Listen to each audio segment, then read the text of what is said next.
네, 안녕하세요. 저는 마포 정신장애인 자립생활센터에서 활동하고 있는 건의공호팀의 김경수라고 합니다. 네, 오늘 교육에 참여해 주셔가지고 너무 감사드리고요. 네, 교육 안내사항 몇 가지만 전달 드리겠습니다. 네, 오늘 교육은 14시부터 16시까지 쉬는 시간 10분을 포함해서 딱 2시간 동안 진행이 될 예정이고요. 궁금한 점이 있으시면은 유튜브 실시간 채팅창으로 질문 올려주시면 2교시 마지막 시간에 강사님께서 질문에 대한 답변을 주실 예정입니다. 네, 저희 센터는 2021년부터 정신건강 분야의 주요 현안들을 주제로 선정해서 정신건강 교육을 진행하고 있고, 오늘의 주제는 절차조력 서비스입니다. 네, 오늘 모신 강사님은 사회적 협동조합 우리다움 절차조력 지원 사업단의 절차조력인이신 최문현 강사님입니다. 절차조력 서비스 전문가로 활동하고 계신 최문현 강사님의 교육이 오늘 여러분들께 많은 도움이 되었으면 합니다. 네, 그러면 최문현 강사님 한번 모셔보겠습니다. 네, 안녕하세요. 방금 소개받은 사회적 협동조합 우리다움 절차조력 지원 사업단의 절차조력위로 근무하고 있는 최문현이라고 합니다. 네, 오늘은 제가 2시간 동안 현재 시행되고 있는 정신질환자 절차조력 서비스에 대해서 좀 상세하게 설명을 드리고 또 향후 논의할 점에 대해서 서로 좀 공유했으면 하는 바람에서 좀 교육을 하고자 합니다. 좀 지겨우실지 모르겠지만 최대한 편안하게 또 상세하게 실례를 들어가면서 교육을 하도록 하겠습니다.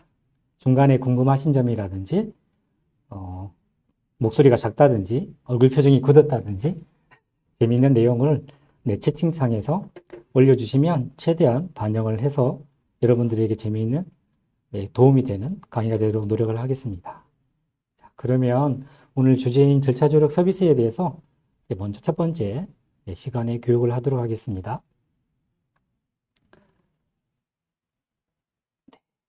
먼저 교육에 앞서 제가 소속된 사회적 협동조합 우리다움에 대해서 간략하게 설명드리고 본론으로 넘어가고자 합니다. 사회적 협동조합 우리다움은요, 경기도 성남시에 위치하고 있고요. 2016년에 처음으로 설립되었습니다. 제가 소속된 우리다움은 정신건강 서비스 제공, 교육 및 연구 등을 실시함으로써 지역사회의 정신건강 증진 및 삶의 질 향상을 목적으로 운영을 하고 있습니다. 주로 저희 법인에서 운영하는 사업은 크게 4가지로 목적을 가지고 있는데요. 첫 번째는 당사자를 위한 사업이 있습니다. 자기다움을 찾아나가며 행복한 삶을 누리는 당사자를 위한 여러 가지 교육 사업이라든지 지원을 하고 있고요. 그리고 복지 현장에 특히 정신건강 분야에 종사하고 있는 실천가분들을 위한 여러 가지 교육 사업이라든지 지원을 또 하고 있습니다. 저희 우리다움이라는 게 딱 나다움이잖아요. 그리고 우리다움인데요. 기본적으로는 복지 환경을 좀 바꾸어 나가는 선도적인 역할을 하는 법인으로 목적을 삼았고요. 그리고 삶의 힘을 얻는 즐거운 조직, 우리다움 이렇게 목적을 삼아서 여러 가지 사업들을 운영을 하고 있습니다. 관심 있으시면 네이버에 사회적 협동조합 우리다움이라고 검색하시면 가장 첫 번째로 검색창에 뜹니다. 한번 들어가셔서 홈페이지 등을 봐주시면 감사하겠습니다. 제 목소리 잘 들리시나요? 네, 잘 들리신 걸로 알고 진행을 할게요. 네, 절차조력 서비스의 실제에 대해서 이제 설명을 드리고자 합니다. 절차조력 서비스라는 말을 혹시 한 번이라도 들어보신 적 있으신가요? 아마 여기에 참석 중인 분들은 현장에 근무하시는 분도 계실 테고, 당사자인 분들도 계실 테고, 또 가족분들도 계실 것 같은데, 네, 어떤 한 분이 네라고 하셨네요. 감사합니다. 답변. 네, 절차조력이란 말을 사실은 선뜻 들으면 알 것 같기도 한데, 앞에 정신질환자라고 이렇게 사실 사화명이 붙어요. 네. 정신질환이라고 불리는 것은 사실은 의료적인 입장에서 정신질환이라고 규정을 하고 있잖아요. 정신장애와 좀 구분되는 용어이기도 한데, 정신질환자라고 하는 거는 이제 질환이기 때문에 대상자가 확연한 거죠. 저희는 정신장애인이 아니라 좀 더 포커싱이 되는 정신의료기관에 입원하신 입원 환자분이 사업 대상이 되겠고요. 절차 조력이란 말을 좀 생각을 해보면 절차란 말도 이해를 하실 거고 조력이란 말도 이해하실 거예요. 절차란 말은 저희가 제 일상생활에 많이 쓰잖아요. 행정기관에서 어떤 일을 했을 때 먼저 신청서를 작성을 하고 접수를 하고 어느 기간 소요를 하면서 이제 발급을 받던지 하는 게 그 모든 상황들을 사실 절차라고 하잖아요. 네. 그런데 정신의료기관에 입원하시는 분들이 말할 때 어떤 절차를 말하는 걸까? 또 이제 퀘스천 마크가 될 거고, 근데 조력이란 말은 도와준다는 의미인데 어떤 점을 도와주는 역할을 하지? 제가 처음에 이제 인사드릴 때도 절차 조력인 최문현입니다라고 말씀을 드렸는데, 그 절차 조력인이 어떤 역할을 할까에 대한 설명을 이렇게 궁금해 하시면 좋을 것 같아요. 그래서 간략하게 문장으로 알기 쉽게 작성을 해봤는데 좀 읽도록 하겠습니다.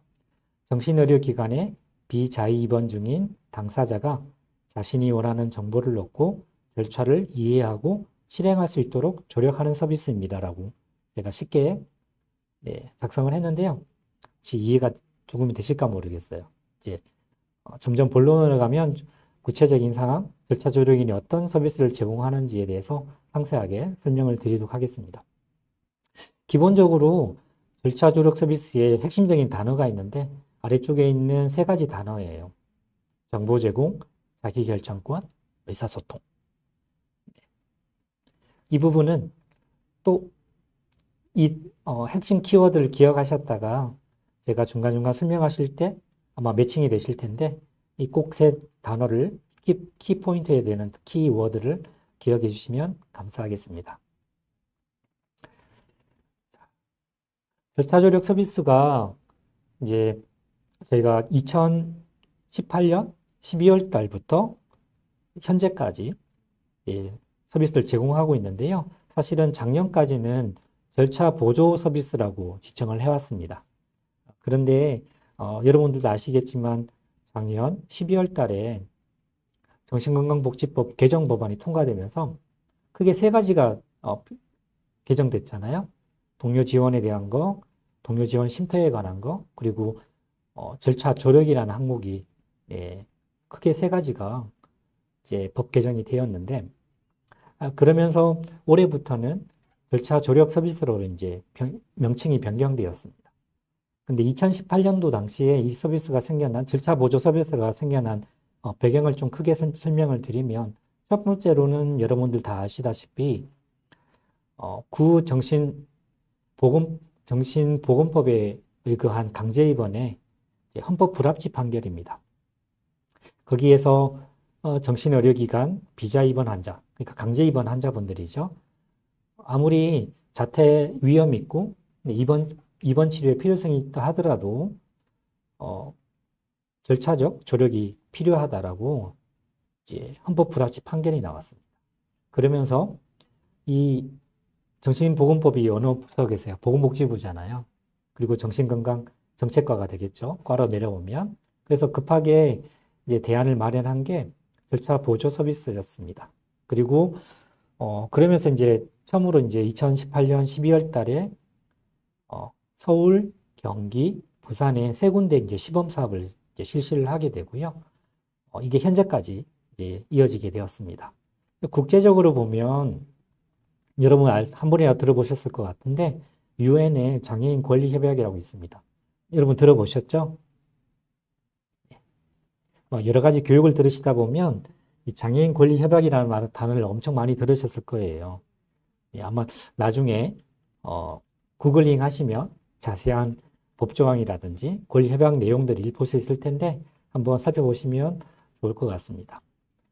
그리고 한국은 유엔 가입국이고 비준한 나라입니다. 그래서 장애인 권리 협약의 내용들에 대해서 사실은 지켜야 될 의무가 있는 거죠.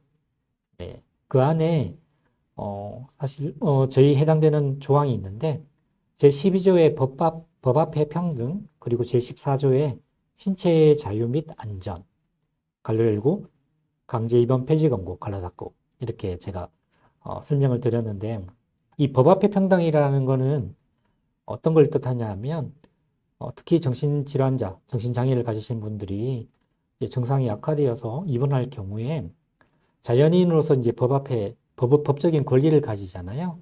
그런데 이게 해외에 있던 내가 입원 치료를 받던 어떤 상황이 있는 간에 똑같은 법 앞에 평등권을 가지고 권리 주장을 할 수 있다는 뜻이에요. 네.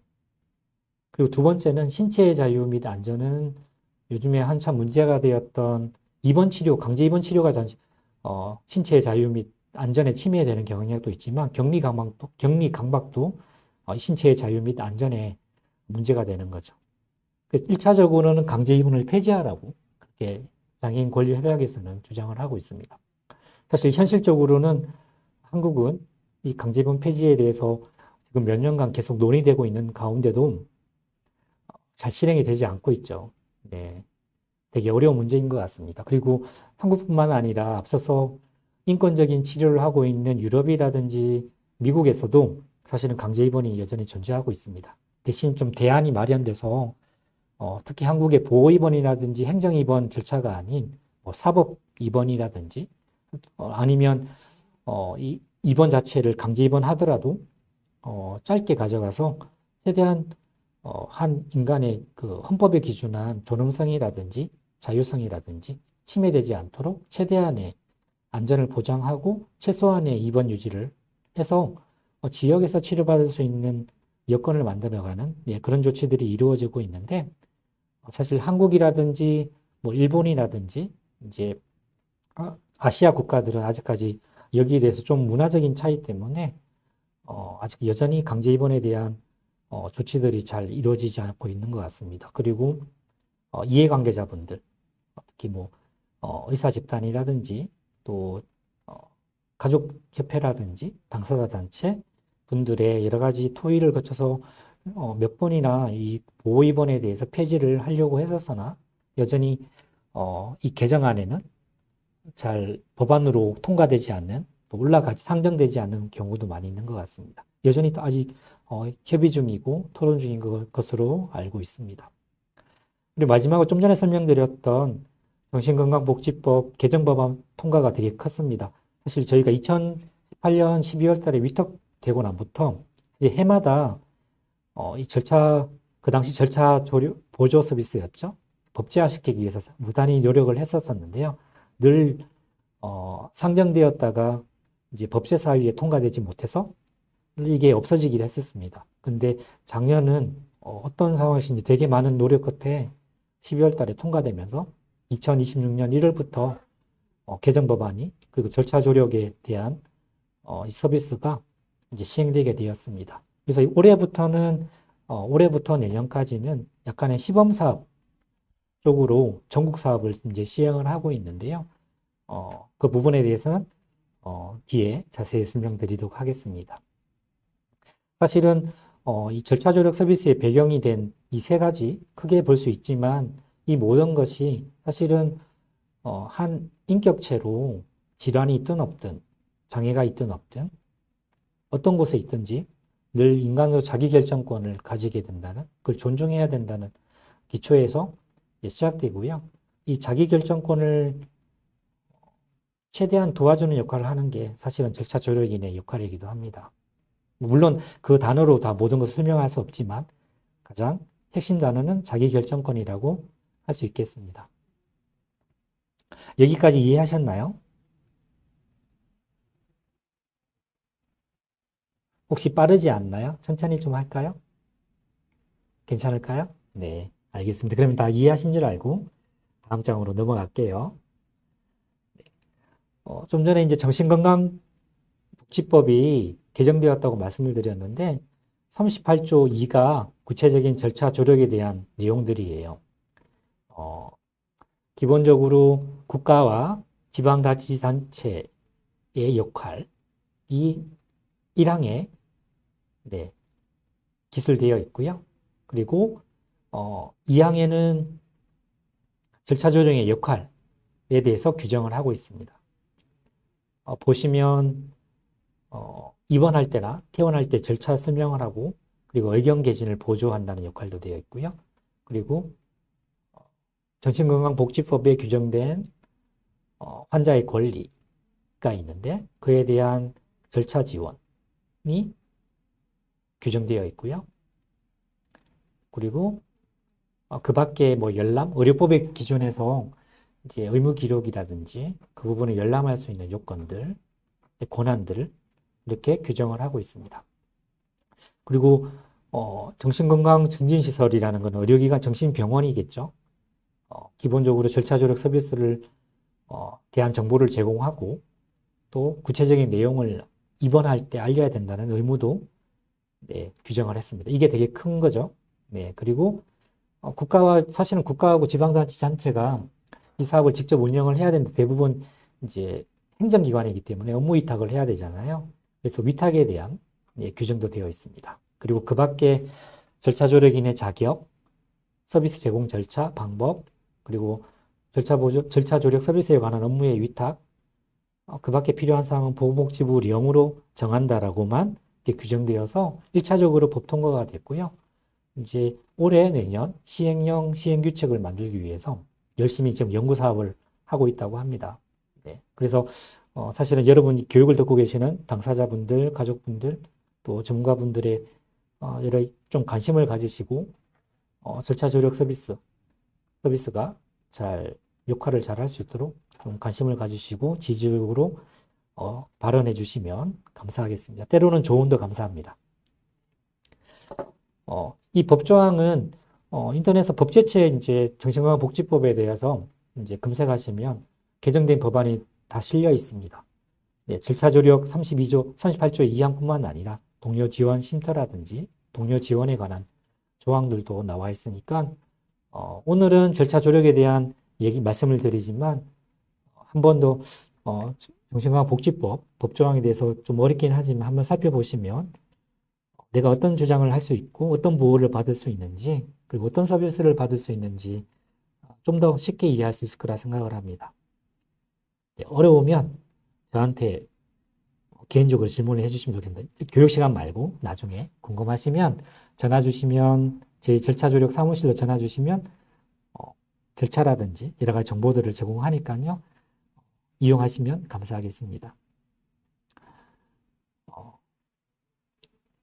저희 절차지력 지원사업단은 기본적으로 보건복지부에서 업무 위탁을 받아서 사업단을 운영을 하고 있습니다. 그래서 운영에 관한 것도 해마다 이제 지침이 있고 그 지침에 따라서 운영을 하게 되는데요. 2018년 12월 달에 이제 선정되고 작년까지는 중앙정부와 지방자치단체 매칭 사업이었습니다. 이제 매칭 사업이라는 것은 특히 예산에 관해서 부분인데요. 예산 부담을 정부 50, 지방자치단체 50으로 해서 운영을 했었고요. 올해부터는 보건복지부, 중앙정부에서 100% 예산을 지원해서 운영을 하고 있습니다. 현재 이제 사업 초기 2018년도에는 처음에 말씀드린 것처럼 서울, 경기, 부산 이렇게 세 군데에 절차 조력 서비스를 사업단을 운영을 했었는데요. 부산이 중도에 이 사업을 포기를 하고요. 현재는 서울과 경기도, 서울에는 파도선, 그리고 경기도에는 제가 성남에 소속되어 있는데 사회적협동조합 우리다운 프렌즈의 절차 조력 지원 사업단이 위탁을 해서 운영을 하고 있습니다. 사실은 올해부터는 전국 사업이긴 한데 이 두 군데가 전국을 담당을 해야 되는데 되게 어려움이 있습니다. 작년까지는 경기도에 집중해서 이제 사업을 했었는데요. 네, 올해는 전국이다 보니까 인력도 그렇고 체력적으로도 그렇고 되게 많이 분산되는 경향이 있는데 그래도 나름 열심히 하려고 제공을 하고 있고 이게 작년까지는 서울 경기도에 입원하신 서울 경기도 정신의료기관에 입원하신 분들만 이 서비스를 받을 수 있는 한계점이 있었는데 올해부터는 저희는 힘들지만 전국에 계신 의료기관에 입원하신 분들은 서비스를 신청을 하면 받을 수 있다는 또 특혜가 생긴 거죠. 네, 그 부분에 대해서는 되게 좋은 방향으로 되었다고 생각을 합니다. 자, 세 번째로는 절차 조력 서비스의 목적입니다. 사실 정신의료기관에 입원하신, 특히 비자 입원하신, 행정입원, 보호입원하신 환자분이 대상인데요. 이분들에게 목적을 가지고 제가 서비스를 제공하게 되잖아요. 어떤 사업을 하든 서비스를 하든 목적을 가지게 되는데 이게 저희의 정체성이기도 해요. A, B, C 크게 세 가지로 얘기할 수 있습니다. 첫 번째로는 기본적으로 입원하신 분이기 때문에 본인이 병식이 있든 없든 치료를 받고 계신 과정 중에 있잖아요. 근데 특히 병식이 없으시면 내가 병이 없는데 왜 약을 먹어야 되지? 라는 것도 있을 수 있고 당장 퇴원하고 싶어 라는 주장을 하시는 분도 계시죠. 예. 그럴 때 이 첫 번째는 치료의 이해를 돕고 주도적 치료 지원이라고 하는데요.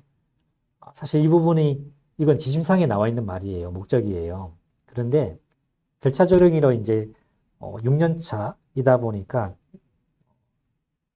절차 조령이 어떤 역할을 해야지, 어떤 목적을 가지고 가야지 라고 했을 때 사실 첫 번째는 좀 대립되는, 상충되는 부분이에요. 네.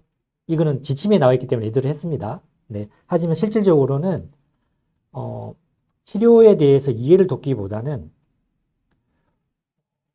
자이든 타이든 약물 치료를 받고 있기 때문에 그에 대한 본인이 병식을 안 가진 분 계시잖아요. 그분을 저희들은 그건 틀렸다라고 얘기하는 사람은 아니거든요. 인정을 하고 그럼에도 불구하고 자기 결정권이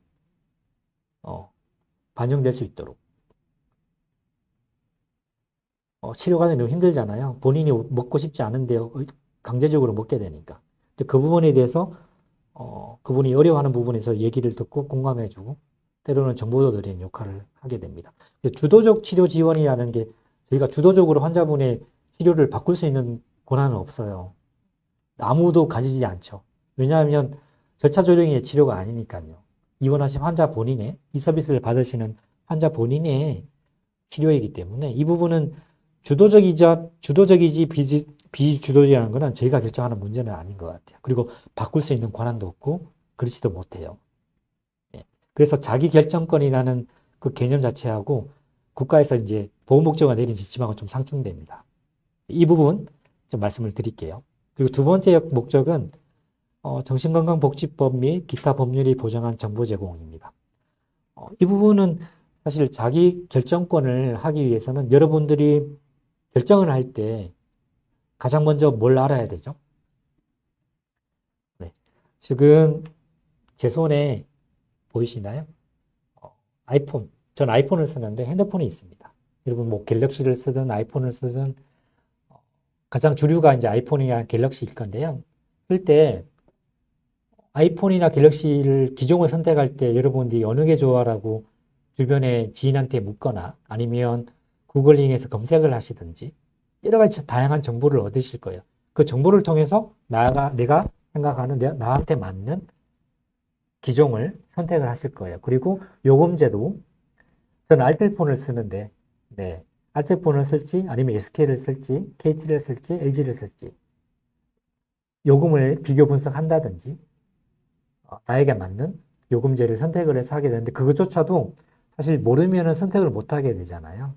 알아야 선택을 하게 됩니다. 안다는 거는 정보가 나한테 와야 되거든요. 근데 이걸 지역사회에서는 가능하긴 한데 입원했을 때 내가 어떤 권리를 가지고 있고 어떤 권한을 가지고 있고 어떤 절차를 밟아서 실질적으로 권한을 행사할 수 있는지 몰라요. 네. 여러분도 입원하신 경험 있으신 분들은 알 텐데 처음 발병하셔서 입원했을 때 기억을 한번 되돌아보시면 좋을 것 같아요. 제가 만난 처음 발병하셔서 입원하신 분들은 정신질환에 대한 이해도 없으시고요. 정신건강복지법이라는 말도 처음 들어봤을 테고, 그리고 보통 병원에 입원했을 때 그냥 입원하잖아요. 근데 정신질환 때문에 입원하신 경우는 입원 유형이라는 게 생겨요. 자입원, 동의입원, 행정입원, 보입원, 응급입원.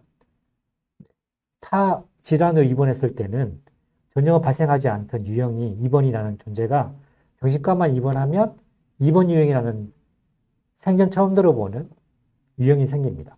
이것도 몰라요.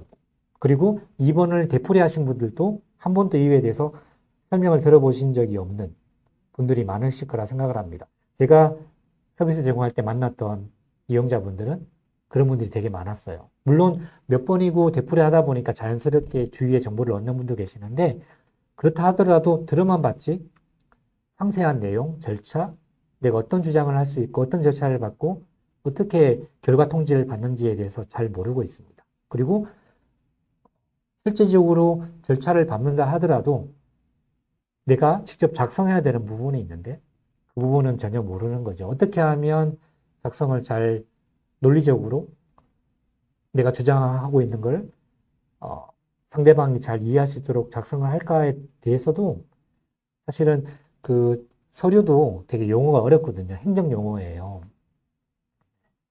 그래서 이해를 못 합니다. 얼마나 어렵겠어요. 그조차 다 정보를 통해서 알아야 내가 그에 맞는 적확한 답변을 한다든지 절차를 밟을 수 있거든요. 그래서 자기 결정권을 행사하기 위해서는 정보가 되게 중요해요. 그렇다면 이 정보 제공이 되게 중요한 목적성이 되겠죠. 그리고 세 번째가 또 중요한 게 정신건강복지법, 기타 법률이 보장한 권리가 있는데, 여러분 입원하신 경험이 있으시다면 입원했을 때 권리고지라는 걸 아마 서류 한 장짜리 서류를 아마 보시고 기억을 하시든 않으시든 사인을 한 경우가 있을 거예요.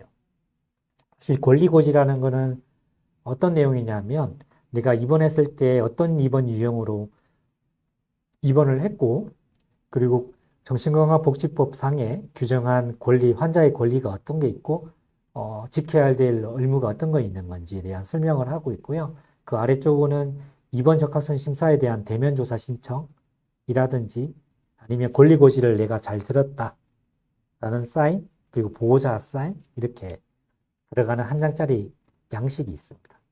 네, 그걸 받게 되는데 사실 입원 처음 했을 때 잘 기억을 못 하시는 분이 많습니다. 그 안에 권리 절차가 있음에도 불구하고 환자분들은 제대로 이해를 못 해요.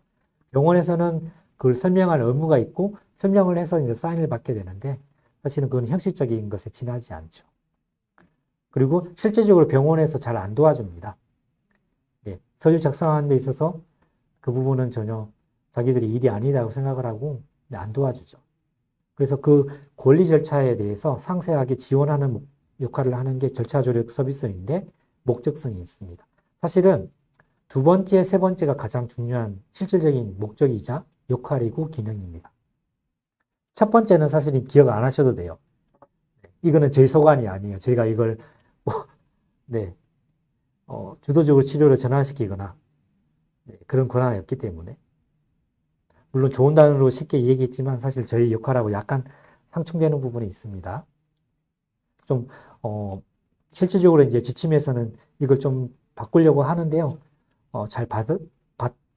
보건복지부는 뭐 여러 가지 이해관계자가 있기 때문에 이 목적성을 좀 바꾸기가 힘든가 봐요. 그래서 지금 좀 지혜를 모아야 되는 상황일 것 같습니다. 좀 더 절차 조력이 본연의 목적성에 맞게 목적성을 좀 바꿔야 될 것 같은데 여러분들 생각이 있으시면 여러분들이 좀 알려주시면 반영을 해서 개정을 해보도록 하겠습니다. 지금까지는 배경, 목적에 대해서 설명을 드렸습니다. 그러면 절차 조력 서비스를 제공하는 절차 조력 지원 사업단은 어떻게 구성되냐 설명을 드릴게요. 기본적으로 사업단이니까 단장이 있습니다. 그리고 팀장이 있고 절차 조력인인데 팀장도 절차 조력인이에요. 같은 업무를 하는데 단지 좀 역할이 좀 더 광범위하고 결정권을 행정의 기반에서 수행을 하게 되는데 절차 조력인으로서 사회복사도 근무하고 있고 정신건강 사회복지사, 정신건강 전문요원이라고 하죠. 분도 그 절차 조력인으로 근무할 수 있고 그리고 당사자 직원들도 계십니다. 네. 당사자 직원은 여러분이 궁금하시는 동료 지원가라고 뭐 얘기를 할 수 있는데 이 부분은 나중에 좀 상세하게 설명을 드릴게요. 그래서 현재 제가 마포 정신장애인 자립생활지원센터에서 지금 교육을 하고 있는데 여기는 당사자, 비당사자 같이 근무하고 계시잖아요. 그것처럼 저희 절차 조력 지원 사업단도 당사자, 비당사자가 같이 근무를 하고 있습니다. 그리고 같은 역할을 수행을 해요. 절차 조력인으로서. 기본적인 업무는 똑같아요. 하지만 이제 조직에서 운영하는 여러 가지 뭐 회계 서류도 해야 되고 또 상담 기록지 작성도 해야 되고 그 밖에 일들이 되게 많잖아요. 그거는 업무 분장을 통해서 각각의 역할을 담당을 하고 있습니다. 궁금하시면 나중에 좀 질문해 주세요. 이 부분은 이렇게 운영된다고 말씀을 드리고, 현재 저희 절차 조력 지원 사업단은 사실은 단장님은 사실 비상근이에요. 견임을 하고 계시는데 저희 같은 경우는 이건 아직 지침에 그렇게 되어 있고 상근은 아니에요. 상근을 하려면 그에 합당한 이제 급여를 지불해야 되는데 아직 예산이 충분하지 못해서 이제 비상근으로 되어 있고요. 단장 포함해서 저희 6명 팀으로 운영을 하고 있습니다. 그 가운데 지금 비당사자가 3명, 단장 포함해서 3명, 당사자분이 3명 이렇게 같이 근무를 하고 있습니다. 그러면 절차 조력인이 어떤 역할을 하고 기능을 하는지 역할과 기능에 대해 설명을 드릴게요. 이게 가장 핵심적인 부분이에요. 이걸 알면 절차 조력 서비스를 거의 90% 이해하신 것과 마찬가지예요. 제가 어렵게 권리 절차 지원, 정보 제공, 의사표현 지원 이렇게 3가지 나눴고 절차 조력 서비스에서 차지하는 퍼센테이지를 이렇게 기입을 해놨어요. 누가 중요하고 중요하지 않다는 건 다 중요한데 실제적으로 저희가 서비스 제공할 때 많이 제공하는 퍼센트를 따지다 보니까 이렇게 나눠졌습니다. 절차 조력이다 보니까 권리 절차 지원을 한 45% 지원하게 되고요. 그리고 그 권리 절차 지원이라든지 실제로 하려면 정보를 많이 알아야 되니까 그에 대한 정보 제공을 하는 게 한 45% 돼요. 그게 비슷해요. 왜냐하면 정보 없이 권리 절차가 이루어지지 않거든요. 그렇다 보니까 좀 비슷한 퍼센테이지를 띄는 것 같고요. 또 하나는 의사표현 지원이라는 게 있어요. 설명을 드릴 텐데 사실 의사표현 지원은 대체 병원에서 나의 발언에 대해 의사표현이라는 게 뭘 말하는 것이라고 설명을 이해할 수 있는데 대상이 뚜렷해요. 치료진에 관한 의사표현 그리고 가족의 의사소통이에요. 그리고 그 밖에 관계기관들에 대한 여러 가지 본인의 의사를 전달할 수 있는 내용들이 생기겠죠. 치료진에 대한 의사표현이라는 것은 주로 치료예요. 그리고 퇴원에 관한 상황들이겠죠. 네. 그런데 기본적으로 저희 서비스를 신청하시는 분은 주 목적이 뭐냐면 대부분이 퇴원이 목적이에요. 강제 입원을 하셨기 때문에 나는 치료 이미 안정이 되었고 2달, 3달 되어 가는데 왜 나를 퇴원을 안 시켜주는 거지? 또 가족은 왜 내 말을 무시하고 계속 입원을 하라고 일방적으로 무시하거나 전화를 안 받거나 때로는 면회도 안 오고 왜 그러는 걸까? 라는 의구심과 가지고 불만이 생기게 됩니다. 그리고 주치의가 아마 입원하신 경험이 있으신 분 알 텐데 회진이라는 걸 하잖아요. 일주일에 한 2번. 매일 오신 분도 계시는데 그냥 훅 지나가시죠. 개인적으로 이렇게 긴 상담을 하시거나 하시는 경우가 일반 개인 병원은 잘 없는 것 같아요. 대부분이 그런 것 같아요. 그러면 환자분이 주로 하는 얘기가 그냥 지나갈 때 환자분이 선생님 저 언제 퇴원해요? 퇴원시켜주세요 라는 말로 그냥 한마디로 끝내버려요. 근데 그러면 돌아오는 대답이 없거나 모르겠는데요 라는 답을 많이 하신다고 합니다. 그러면 자연스럽게 이제 환자분들은 불만을 가지게 되고 늘 무뚝뚝하다, 불친절하다는 인상을 가지게 되죠. 그런데 기본적으로 문제점은 치료진과 1대1로 나의 치료 계획에 대해서 설명을 들은 적도 없고 상담하지도 않는다는 게 1차적인 문제이긴 해요. 근데 그 부분이 개선되기 위해서는 여러 가지 좀 문화가 바뀌어야 되는데 사실 그건 법으로 규정할 수 있는 문제도 아니기 때문에 좀 어려움이 있는 것 같습니다. 그 가운데도 환자분들은 내가 받는 치료이기 때문에 치료 계획을 알 권리가 있고 이 치료 계획이라는 거는 내가 입원을 했으면 어떤 치료가 시행이 되고 있고 언제쯤에 회복이 되고 어떤 단계이면 더 이상 이제 치료 필요 없습니다. 퇴원하셔서 외래 치료 받으시면 됩니다라고 하는 보통의 치료에 대한 계획이 있어야 되잖아요. 전문가라면. 근데 그걸 한 번도 설명을 안 해주신대요. 대부분이 그래요. 그래서 이에 대한 질문을 정확하고도 무례하지 않게 하기 위해서 저희가 많은 지원을 하고 있습니다. 질문에 대한 방식이라든지 방법이라든지 때로는 어떤 절차를 거치면 좋을 것 같다는 설명도 나름대로 조언도 드리고요. 그래서 이제 치료진과 1대1 대화를 하거나 때로는 저희가 같이 절차 조정에 동석을 해서 좀 얘기를 나눈다든지 이제 그런 경우도 있습니다. 또 하나는 가족과의 의사소통입니다. 기본적으로 환자분들은 강제 입원했기 때문에 가족에 대한 불만이 생기겠죠.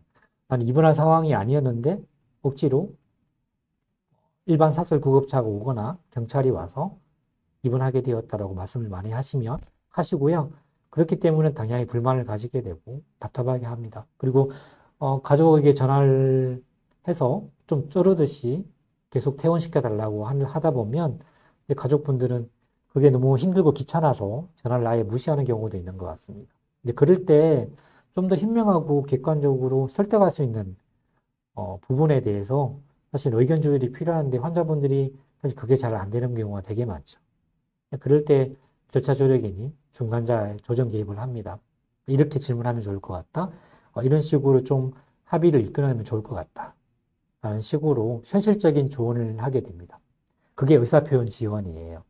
네. 그 역할이 사실은 대리인이 저희 절차 조력인이 대리 역할을 할 수는 없습니다. 어디까지나 자기 결정을 가지고 본인의 입을 통해서 얘기할수록 돕는 역할을 저희가 하고요. 저희들은 최소한의 조언과 조정과 개입만 합니다. 네. 저희가 권한을 가지고 막 주장을 하거나 그렇지는 않습니다. 그거는 본연의 절차 조력인의 기능과 역할에 사실은 되게 큰 환자분의 자기결정권을 침해하는 경우가 생기기 때문에 늘 그 권한, 역할과 기능에 대해서 늘 조심하면서 지원을 하고 있습니다. 자, 역으로 권리 절차 지원인데요. 구체적으로 권리 절차가 어떤 게 있는지 설명을 드릴게요. 물론 아시는 분도 계실 거예요. 영국이라든지 다른 나라 유럽권에 비해서 한국의 권리는 되게 적어요. 정신건강복지법에 보시면 다 기입된 부분입니다. 첫 번째가 입원 적합성 심사 지원입니다. 입원 적합성은 입원하자마자 나의 입원이 합당하지 않은지 국립병원 중심으로 이제 입원 적합성 심사회를 열어서 결정을 하게 되죠. 여기에 대한 분들을 지원을 하게 되고 두 번째로는 퇴원 등 또는 처우 개선 심사 청구 그리고 재심사 청구 지원입니다. 이 부분은 말 그대로 퇴원을 요청할 수도 있고 병원 내에 처우 개선을 요청을 할 수 있습니다.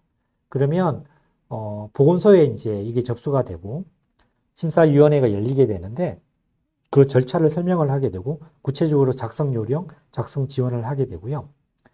1차 결과가 입원 유지 아니면 입원 연장이라는 것도 결과가 나오게 됩니다. 그럴 때 재심사 청구를 하고 있습니다. 재심사 청구는 일반 구라든지 시의 보건소 담당인데 이때는 지방도라든지 광역시라든지 서울특별시라든지 직접적으로 이제 더 큰 지자체가 담당을 하게 되고요. 이때 지자체에 따라서는 직접 대면 조사를 나오는 경우도 있습니다. 담당 주무관이.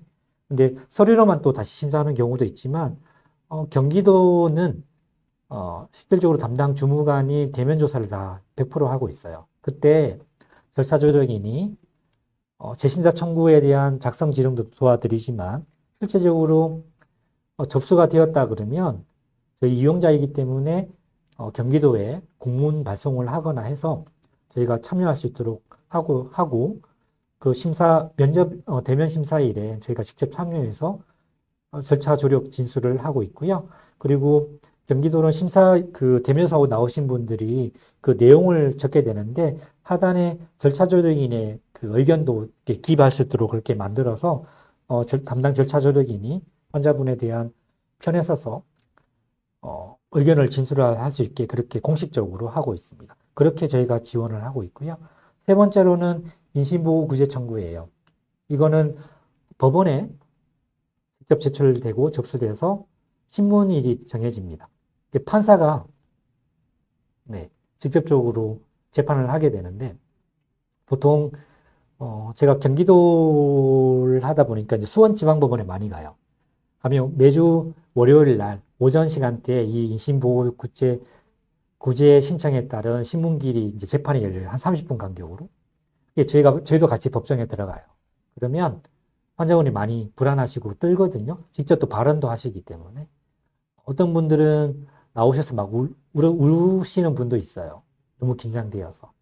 그럴 때 절차 조력인이 같이 지원을 하게 되고, 또 인신보호구제 청구할 때 작성 요령이라든지 접수에 관한 것도 저희가 접수하지 않지만 접수할 수 있도록 이제 병원의 역할도 하고, 병원에서 접수할 수 있도록 하기도 하고, 실제적으로 이제 신문길이 나오면 신문길에 같이 동행도 하고, 그리고 항고도 할 수 있습니다. 항고를 하면 보통 주로 서류 심사가 다시 한번 되게 되는데요. 항고에서 또 기각이 되면 재항고까지 가능합니다. 네, 항소라 그러지 않습니다. 저희가 소송 건 게 아니기 때문에 항고라고 해요. 행정 절차에서는. 항고, 재항고까지 상황을 설명을 드리고 절차에 대해서 설명을 드리고 있습니다. 그리고 또 하나가 가장 많이 이제 법원에 쉽게 병원에서 많이 하시는 것들이 뭐냐면 그거예요. 인신구제 국가인권의 진정이에요. 진정을 되게 많이 하시게 되는데 죄송해요. 화면이 갑자기 꺼졌다가 다시 올리고 있습니다. 국가인권의 진정에 관한 신청인데 이건 권리침해, 인권침해를 당했을 때 바로 할 수 있는 거거든요. 이 부분은 그 당시에 저희가 이제 병동에 있지 않기 때문에 환자분이 좀 권리침해에 좀 애매하거나 권리침해가 있는 부분에 대해서 저희 사무실에 전화가 와요. 아니면 절차 조력인이 직접 담당하는 절차 조력인이 전화가 오는데 제일 좋은 거는 전화로 바로 신청할 수도 있고요. 아니면 저희가 안 되는 경우는 대리 진정도 가능하더라고요. 그래서 국가인권위원회 홈페이지에 들어가서 대리 진정을 하기도 합니다. 그런 역할을 담당을 합니다. 그런데 국가인권에 진정을 하더라도 진정이 다 접수 안 되는 경우가 되게 많아요. 왜냐하면 다른 앞서 말하는 퇴원 등 처우개선 심사 청구라든지 인신보호구제 청구라든지 그에 해당되는 부분들은 다른 법률에 지정을 하고 있기 때문에 되게 많은 부분에서 기각이 되고요. 권리침해 국가인권위원회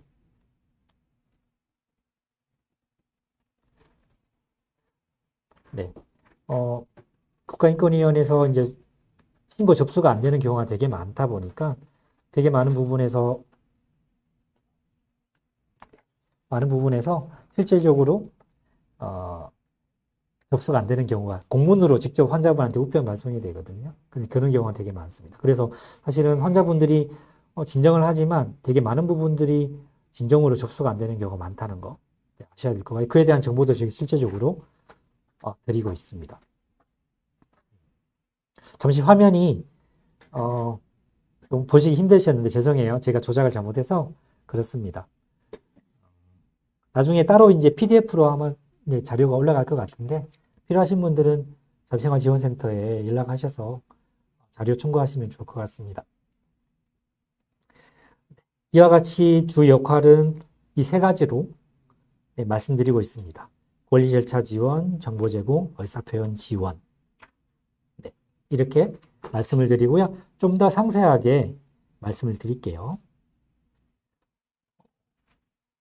좀 전에는 권리 절차 지원, 정보 제공, 의사표현 지원 이렇게 순서를 했는데 저희가 실제적으로 서비스 제공할 때 가장 먼저 하는 게 정보 제공을 해요.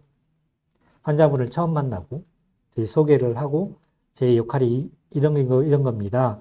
말씀을 드리고 신청하신 환자분이 어떤 도움이 필요하신지 본인이 직접 퇴원을 하고 싶어요.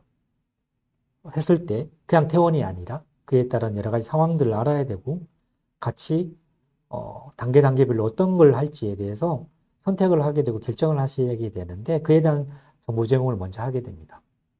좀 전에 설명드린 것처럼 많은 환자분들이 본인이 비록 치료를 위해서 강제적으로도 병원에 입원해 있지만 당연하게 권리를 가지게 됩니다. 그 권리를 많이 모르시고 실제적으로 권리를 행사하기 위해서 밟아야 될 절차에 대해서도 잘 이해를 못 하시고 잘 모르고 있고요. 그렇기 때문에 그걸 알려주는 역할이 필요합니다. 절차 조력 서비스가 이제 처음 절차 조력인이라는 걸 2019년 1월부터 이제 했을 때 병원의 반대가 되게 심했어요. 왜냐하면 여러분 좀 상상을 해보십시오. 지역에 있는 정신장애인분들이 아니라 이제 병원에 입원했단 말이에요. 입원하면 치료라는 영역에 들어가요. 그런데 치료 관계자분들은 난 열심히 치료하고 있는데 치료가 인권이야 라고 하시는 분들이 대부분일 거예요. 근데 환자분들은 당연히 치료는 받아야 되지만 그렇다 하더라도 치료라는 거는 내가 생활하는데 일부분에 지나지 않잖아요. 그게 전부가 될 수는 없잖아요. 물론 그 현재 상황이 전부가 될 수는 있겠지만 내가 생활하는 데 있어서 치료가 전부는 될 수 없단 말이에요. 그 관점에 보면 더러 상충이 돼요. 그러면서 절차 조력 서비스가 제공되고 절차 조력인이 병원을 방문해서 한다니까 저희가 하는 활동이 약간 인권 옹호잖아요. 완전히 적극적인 인권은 아니지만 사실은 병원에서 환자분이 권리를 찾게 해드리고 그 절차를 하다 보니까 권리 옹호에 가까워요. 권리 옹호를 실질적으로 하고 있긴 해요. 그렇다 보니까 좀 어려워하고 외부에서 온다니까 더더욱 이제 어려운 거죠. 그래서 되게 힘들었습니다. 사실은 되게 많이 주치의들하고 많이 싸우기도 하고요. 네, 때로는 환자가 신청함에도 불구하고 거절을 많이 당했습니다. 환자는 신청하지만 아예 면회를 안 시켜줘서 만나지도 못하고 제공 못한 경우가 많습니다. 아직까지 여전히 그런 부분은 남아있긴 해요. 그래도 작년에 이제 법 개정이 되고 난 다음부터 법 시행은 2026년이지만 좀 그래도 의사분들이 많이 이해도가 높아지셔서 또 알려고 하시고 해서 면회를 해주게 하시고 서비스를 제공하게끔 많이 협력을 하고 계신 상황이랍니다. 그런 가운데 이제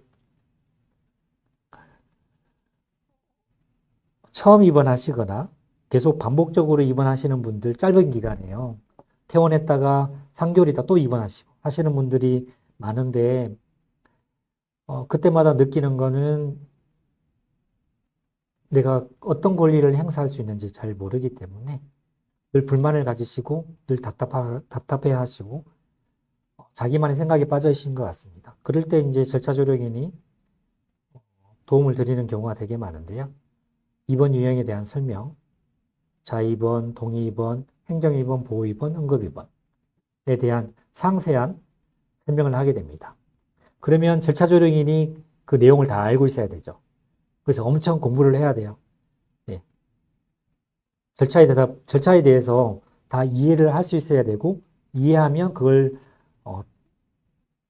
환자에게 설명할 수 있어야 되거든요. 근데 환자에게 단지 설명하는 게 아니라 환자가 이해할 수 있을 만큼의 설명을 해야 되는 부분이에요. 그러면 절차 조력인은 엄청 그걸 고집고 몇 번이나 반복하고 뇌 속에 박혀 있어야 되거든요.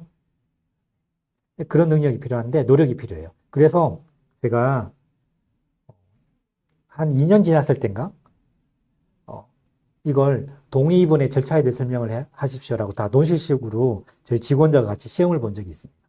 그래서 제가 생각하는 수준에 미치지 못하면 재시험 이렇게 봐서 3번을 봤었어요. 그러고 나니까 저희 같이 일하는 절차 조력인 분들이 일하기 더 수월하다고 말씀을 하시더라고요. 그래서 그 전까지 노력을 한 건 아니지만 좀 긴장감이 없었던 거죠. 왜냐하면 자료를 들고 와서 그걸 설명하면 되는 부분이었으니까. 하지만 절차 조력인은 약간 또 전문가로 인정을 받으려면 자료가 없더라도 그에 대해 설명을 자연스럽게 할 수 있어야 되고 최소한의 막힘없이 상세하게 설명할 수 있어야 되거든요. 그런 능력이 필요해요. 노력이 필요해요. 그래야 전문가로 인정받을 수 있거든요. 그런 노력을 하고 있습니다. 그리고 두 번째는 퇴원을 앞두고 있었을 때 아니면 입원 중에 수급자 신청이라든지 장애 등록 신청이라든지 여러 가지를 복지에 대한 서비스를 받고자 했을 때 신청하는 경우가 있어요. 그에 대한 정보도 제가 알려드리기도 하고 그 다음 권익부와 관련된 정보 제공도 합니다. 그리고 내가 그 이용자분이 입원하신 환자분이 저희는 이용자라고 하는데 내가 그 먹는 약의 부작용 때문에 되게 힘드는 경우가 되게 많아요. 그래서 사실 부작용에 대해서 주치의에게 얘기를 하고 싶어도 얘기를 못하는 경우도 있고 약을 잘 모르니 이게 뭔지도 모르는 경우도 있고 해서 그에 대한 검색을 다시 해서 이런 부작용이 있습니다라는 설명을 다시 드릴 때도 있습니다.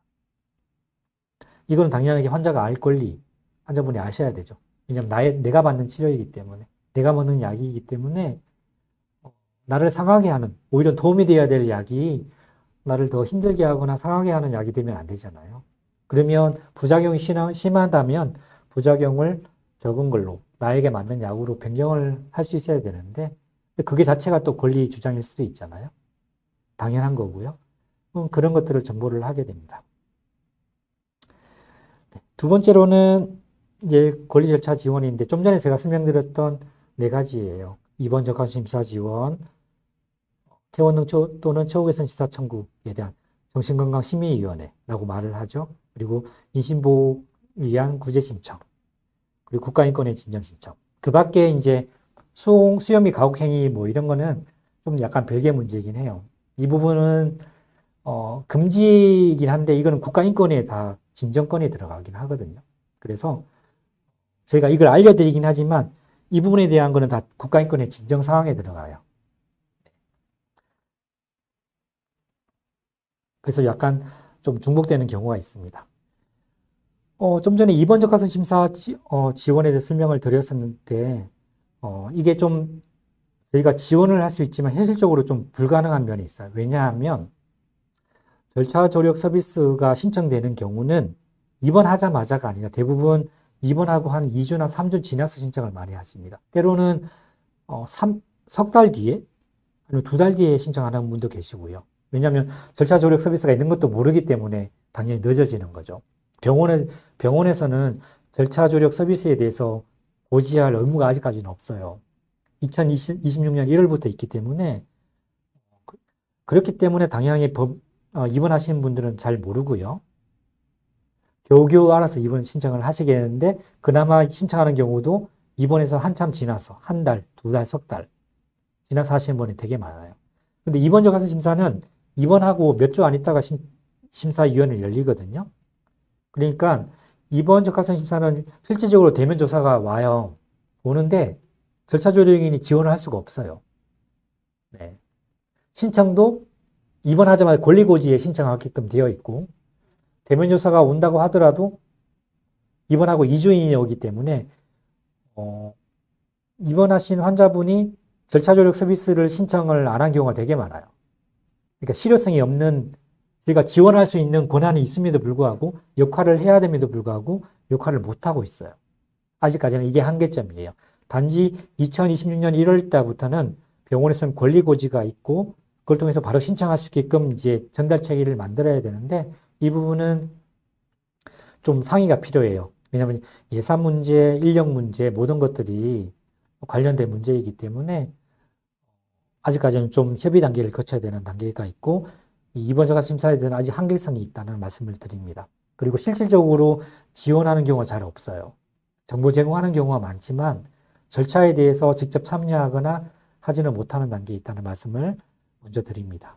그 두 번째, 세 번째는 좀 전에 말씀드린 것처럼 실질적으로 가장 많은 지원을 해요. 저희 절차 조력 사업단에서는요. 좀 전에 말씀드린 것처럼 심사 청구서 작성부터 심사 대면 조사까지 실제적으로 같이 조력을 하고 결과에 대해서 또 재심사 청구도 조력을 하고 결과에까지 계속 조력을 하고 정보 제공을 계속 도와드리고 절차 지원을 하고 있고요. 인신보호 구제 청구도 마찬가지로 인신보호 구제 청구를 접수를 하시면 신문길이 나오면 같이 법원에 동행해서 재판에 참여하게 되고 그 절차들을 설명을 드리고 또 항고에 대한 설명도 드리고 또 신청을 할 수 있게 하고 또 재항고까지 모든 절차를 설명을 드리고 실질적으로 지원을 하고 있습니다. 그래서 실질적으로 인신보호구제 신청에 관해서는 절차 조력인의 영향력은 그렇게 크지 않아요. 결과에 영향을 끼칠 수는 없어요. 왜냐하면 환자분이 기술안 청구한 내용과 동시에 이거는 법원이기 때문에 국선 변호사가 지정이 돼요. 국선 변호사가 법적인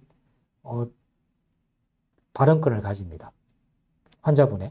그래서 절차 조력에는 말 그대로 절차만 조력하고 영향력은 그렇게 없는데, 영향력이 있는 거는 퇴원 등 또는 처우개선 심사 청구에 있어서 영향을 끼치는 경우가 최근에 많이 나와서 실제적으로. 그래서 좀 영향력이 실제적으로 효력이 있다고 저는 생각을 합니다. 그래서 두 번째, 세 번째 역할을 되게 많이 하게 되고요. 특히 국가인권의 진정도 사실은 영향을 끼치는 경우가 있습니다.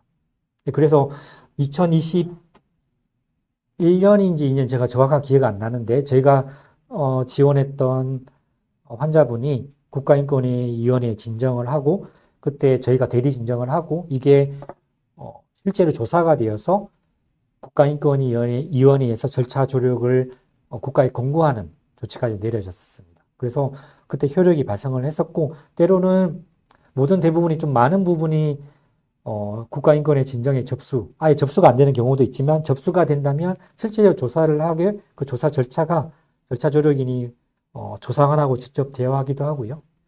그에 대한 영향을 끼칠 수 있는 부분도 없지 않아 있는 결과가 있습니다. 네. 이런 역할들을 실제적으로 저희가 하게 됩니다. 권리절차 지원에서는요. 그리고 세 번째 조금 전에 말씀드린 것처럼 의사표현 지원. 나의 치료에 대해서 치료진에게 얘기하고 부작용에 대해서 얘기하고 그걸 개선하고 약을 변경하거나 약 조정을 하게 하거나 하는 역할도 저희가 직접 말씀을 하게 하고요.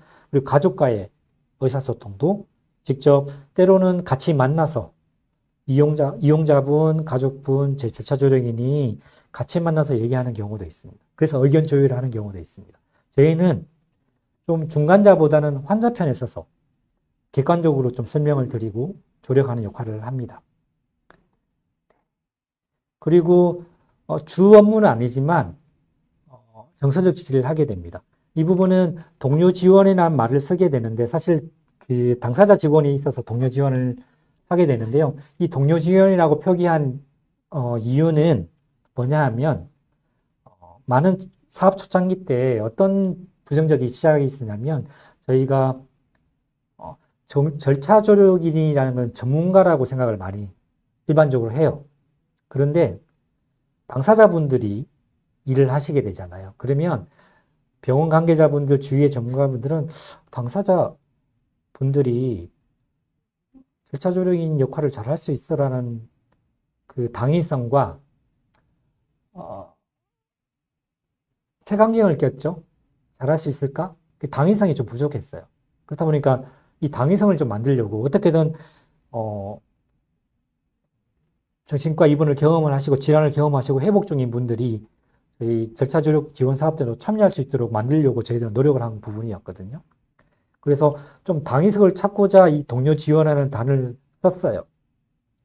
초창기에는. 하지만 지금은 절차 조력 지원 사업단에 절차 조력인으로서 당사자가 일하는 건 당연하게 되었어요. 저희 사업단에 3명이 일하고 계시잖아요. 그리고 파도소는 좀 더 많은 인원이 근무를 하고 계세요. 절차 조력인으로. 이게 당연하게 받아지면서 동료 지원이란 말보다는 정서적 지지가 좀 더 맞긴 해요. 그래서 이 부분은 사실은 병원에 입원하신 분이면 당연히 힘들 테고 그 환경이라든지 치료받아야 할 상황이 되게 쉽지는 않잖아요. 즐기면서 누가 입원을 하겠어요. 내가 원치도 않은 입원을 했는데.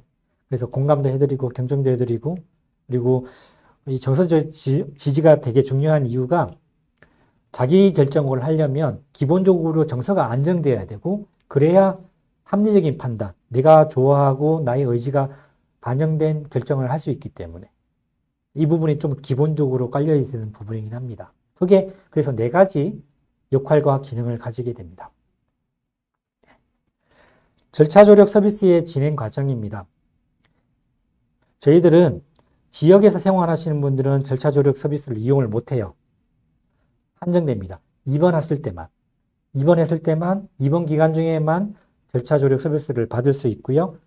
단지 무료로 서비스를 제공받을 수 있습니다. 국가가 저희 다 제공하기 때문에 신청했다고 자기 비용은 부담하지 않습니다. 대상자는 좀 전에 말씀드린 것처럼 비자의 입원 환자분이시고 자의 동의 환자분도 신청을 하는 경우가 있는데 이건 회의를 거쳐서 저희 절차 조력 서비스에 받기 합당하신 분들은 실질적으로 제공을 하고 있습니다.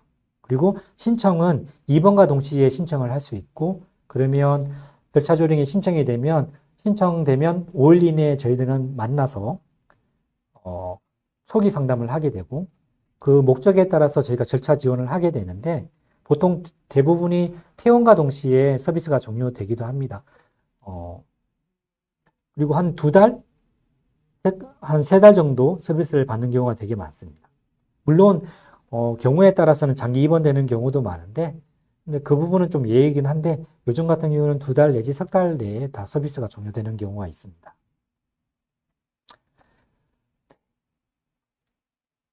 신청 방법은 팩스, 이메일, 전화입니다.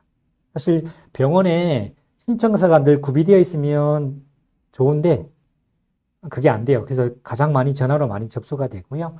저희 사업을 하다 보니까 협력병원들이 있어요. 협력병원들은 이제 환자분이 신청서를 구비되어 있어서 신청 작성하시면 담당하시는 분들이 저희 사무실로 전화를 주시거나 아니면 이메일로 신청서를 이렇게 PDF로 주시는 경우도 있고 팩스로 보내는 경우가 있는데 대부분은 전화로 하시고요.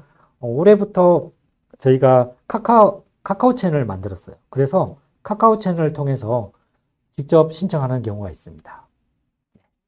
정신질환자 절차보조 사업단이라고 카카오 채널 검색하시면 저희 검색 떠요. 그래서 추가하시면 언제든지 입원하실 때 환자분들이 상담받을 수 있습니다.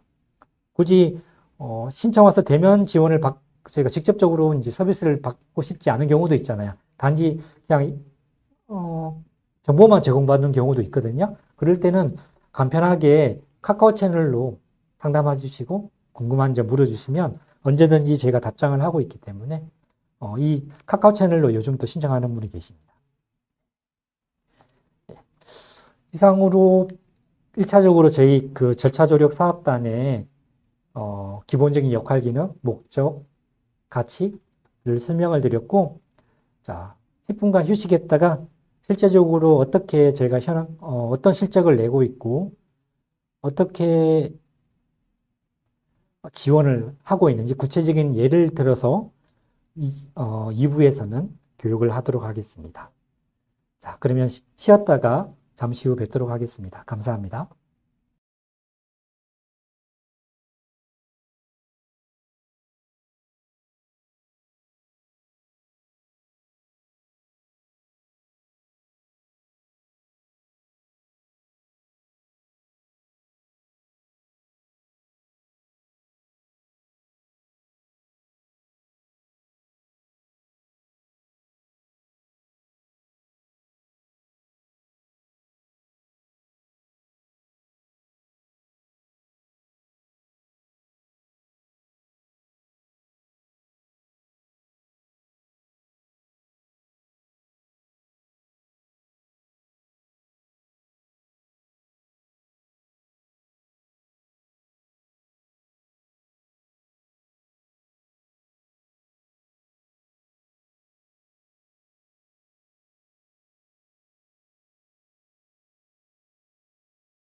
네.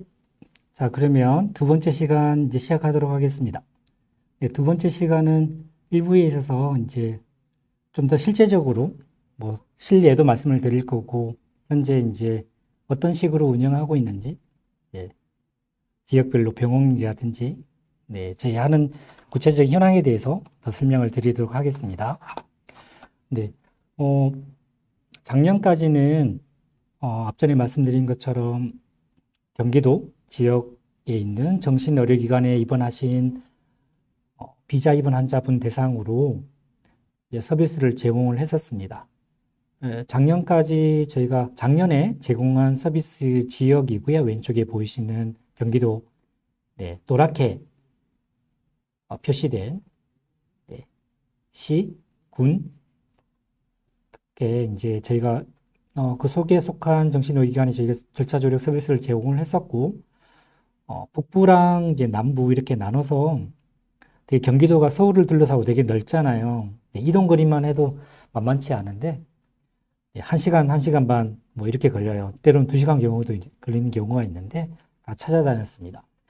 북부에는 뭐 일산이라든지, 의정부라든지, 남양주, 이런 지역에 저희가 서비스를 제공을 했었고요. 남부는 성남시를 비롯해서 용인시, 안성시, 여주군, 수원시, 안산시, 네, 이렇게 서비스를 제공을 했었어요. 이제 병원은 한 16개 정도, 17개 정도의 병원에 입원하신 환자분한테 저희가 서비스를 제공을 했는데, 최대한 이제 의료기관에 최대한 서비스를 제공하려고 작년도 계속 노력을 했지만, 보시다시피, 네, 경기도의 많은 지역에서 아직까지 서비스를 받지 못한 분들이 되게 많으십니다.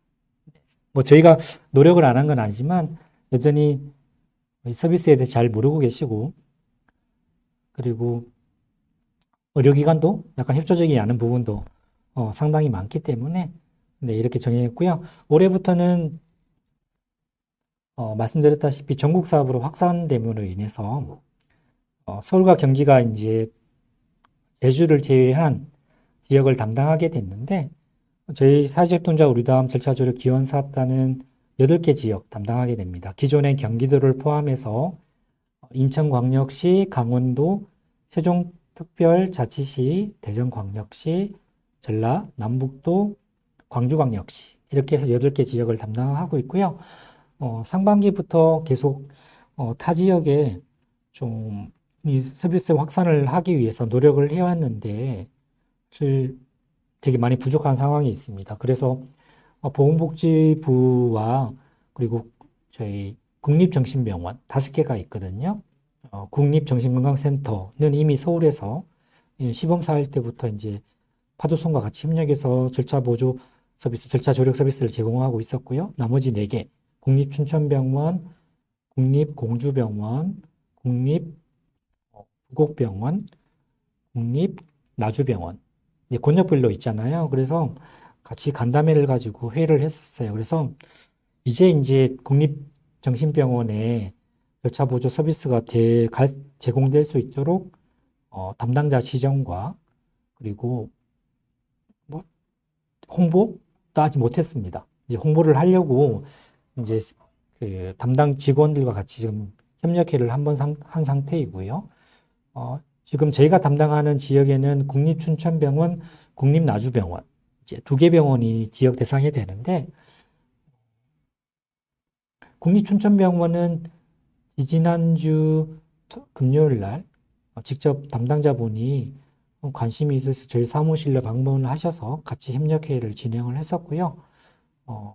이제 좀 구체적인 홍보 계획이라든지 일정이 정해지면 다시 연락을 해서 이제 직접적인 서비스가 이어지도록 그렇게 준비를 하고 있는 단계입니다. 국립정신병원은 그렇게 좀 약간 확산을 하기 위해서 하고 있고요. 그 외에 이제 저희 한국의 특성상 민간병원이 거의 90%가 넘는데, 사실 민간병원은 뭐 행정적인 그 명령이라는 게 전혀 통하지가 않거든요. 국가에서 이렇게 하라고 할 수도 없는 문제고, 2026년 1월부터는 법에 개정되어 있기 때문에 법에 따라서 이제 정신의료기관은 권리고지 의무도 생기고 협조해야 될 의무가 생기지만 아직까지는 없어요. 네, 그 가운데 인천광역시 그리고 대전광역시에서 이제 이용자가 생기셔서 지금 지원하고 있는 상황입니다. 조금씩 확산을 할 수 있도록 저희가 노력을 하고 있는데요. 사업단으로만으로는 되게 많은 역부족이라서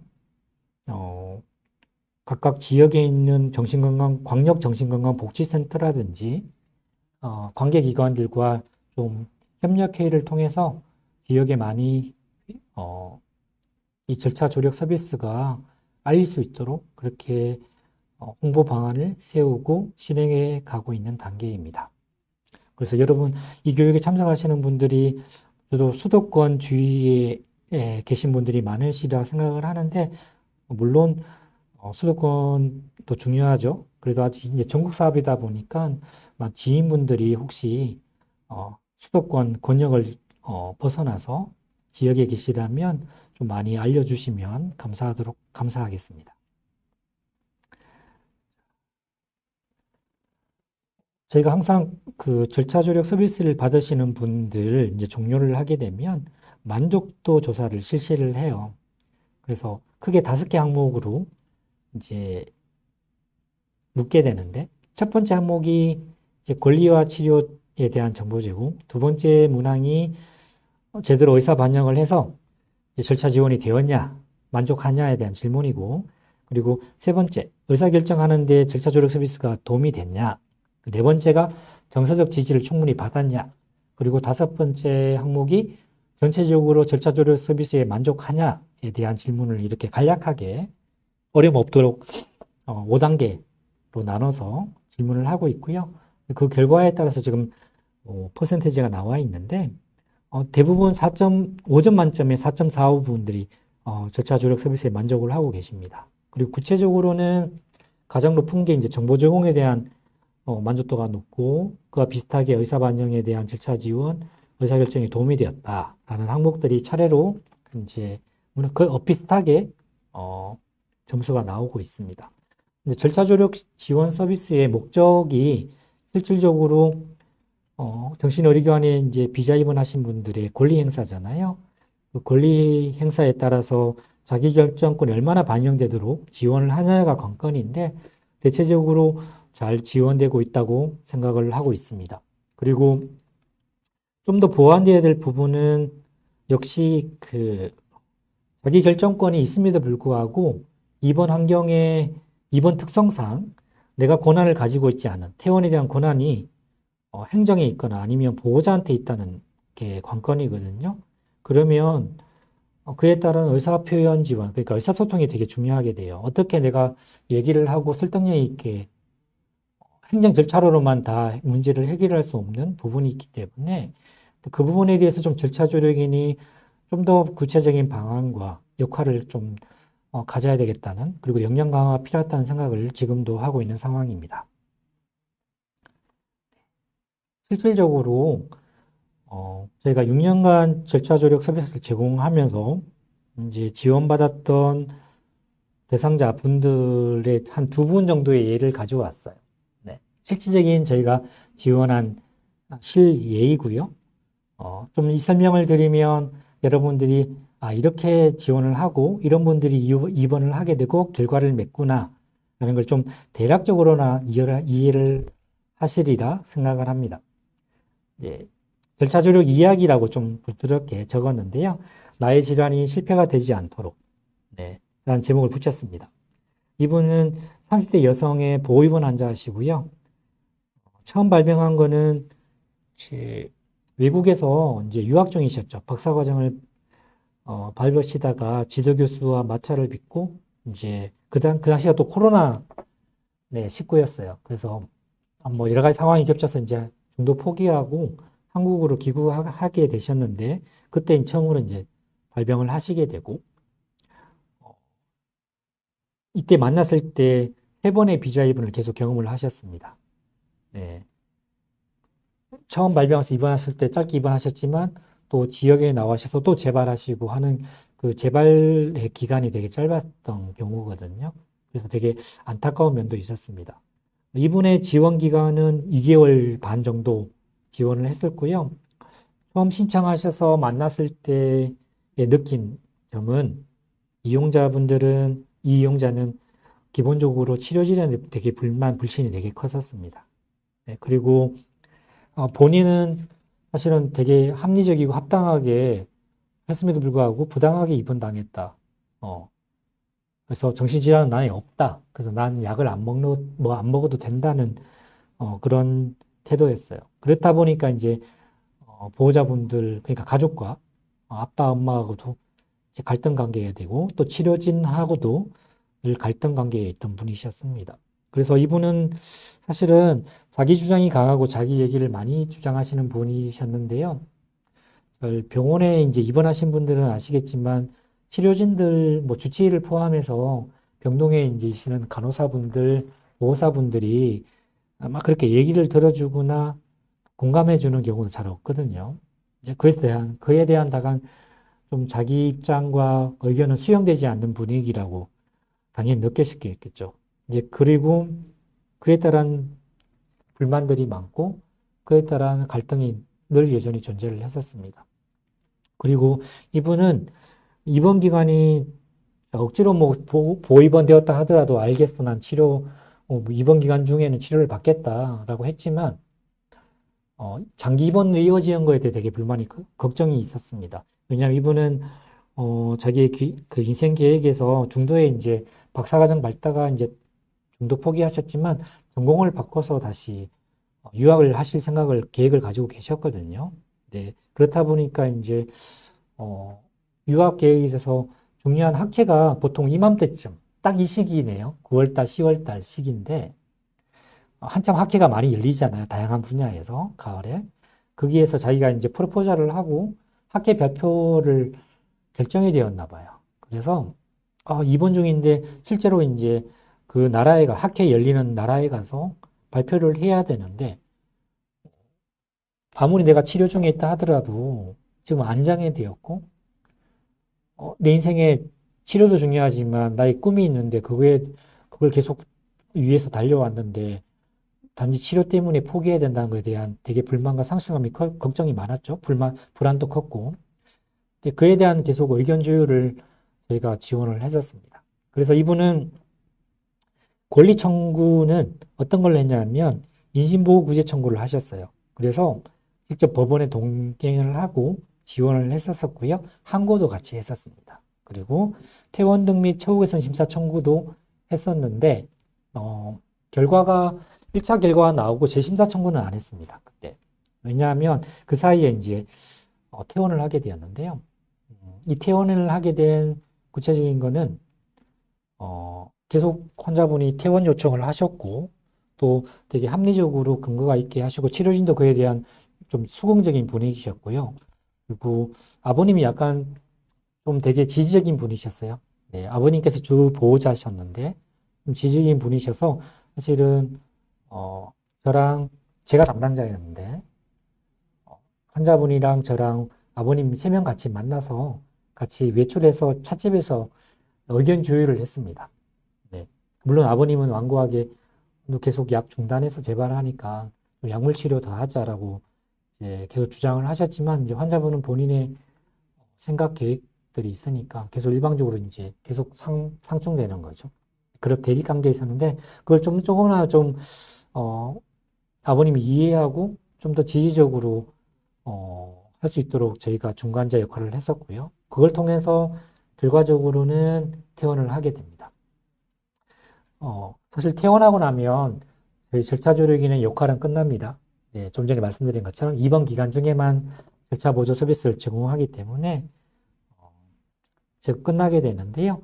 나중에 들으니까 퇴원 후에 저는 미국으로 직접 세미나에 참석하셔서 이제 발표하신 걸로 알고 있었는데 좀 기한이 퇴원 일자가 세미나 일정하고 좀 거의 촉박하게 퇴원을 하셔가지고 직접적으로 갈 수는 없었고 줌으로 학회 발표를 하셨다고 하고요. 그 가운데 취업도 하시고 네, 일을 유지하고 계신 걸로 알고 있습니다. 뭐 병식이 있고 없고 약물 중단에 대해서는 사실 저희의 소관이 아니기 때문에 말씀을 드리지 않지만 자기 결정이 충분히 반영될 수 있도록 하는 저희 업무에 충분하게 효과가 있었던 네, 신뢰이기도 합니다. 두 번째 분은 지금 현재 저희가 지원하고 있는 분이 아직 이분은 퇴원을 하지는 못하셨어요. 하지만 정말 절차 조력 서비스 효과성을 좀 두드러지게 나타낼 수 있는 실례입니다. 이분은 30대 남성의 행정 입원 하신 분이고요. 좀 장기 입원이에요. 행정 입원인데 1년 가까이 올해 현재 이제 그러니까 지금 10개월 차 입원하고 계신 분입니다. 이분이 이제 카카오 채널 통해서 네, 저희가 서비스를 접하게 되고 신청을 하셨는데 계속 3개월 입원 이제 이분이 조울증을 가지고 계세요. 그래서 안정이 되면 퇴원이라고 생각을 했는데 계속 안정이 되었음에도 불구하고 계속 연장이 되는 거예요. 그래서 계속 본인이 불만을 가지고 이제 권리 청구 절차를 하고 싶은 거죠. 그래서 저희가 찾아가서 이제 권리 청구 절차 설명을 드리고 실질적으로 퇴원 등 또는 처우 개선 심사 청구하셨고 또 1차 때 이제 입원 연장 결정이 나와 3개월. 그리고 재심사 청구를 해서 재심사 청구 때 저희 제면 조사 때 지술 조력을 했었습니다. 네. 네. 그거는 저희가 이제 지원을 했었었는데 주치의와 이제 먼저 상의를 하고 이제 행정 입원이기 때문에 행정에서 이제 허락을 내려줘야 되는데 사실은 행정 입원이 여러분 아시겠지만 병원에 공문에 달려 있거든요.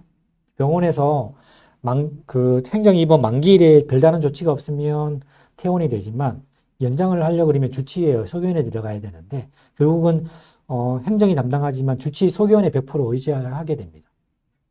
그럼 결국은 결정권은 주치의가 가지게 되는 거죠. 이건 좀 행정의원의 약간 불합리한 정하기도 합니다. 물론 주치의가 전문가이기도 하지만 보통 대부분의 결정이 좀 불합리하게 환자가 이미 안정됨에도 불구하고 너무 치료의 장기 치료를 목적으로 하는 결정을 많이 하시는 것 같아요. 이 부분은 제가 절차 조력 서비스를 제공하면서 안타깝게 생각하는 부분이기도 하고 때로는 되게 인권 침해에 해당되는 부분이라고 생각을 합니다. 그러면서 이제 주치의는 계속 퇴원 계획에서 흐지부지 하시는 거예요.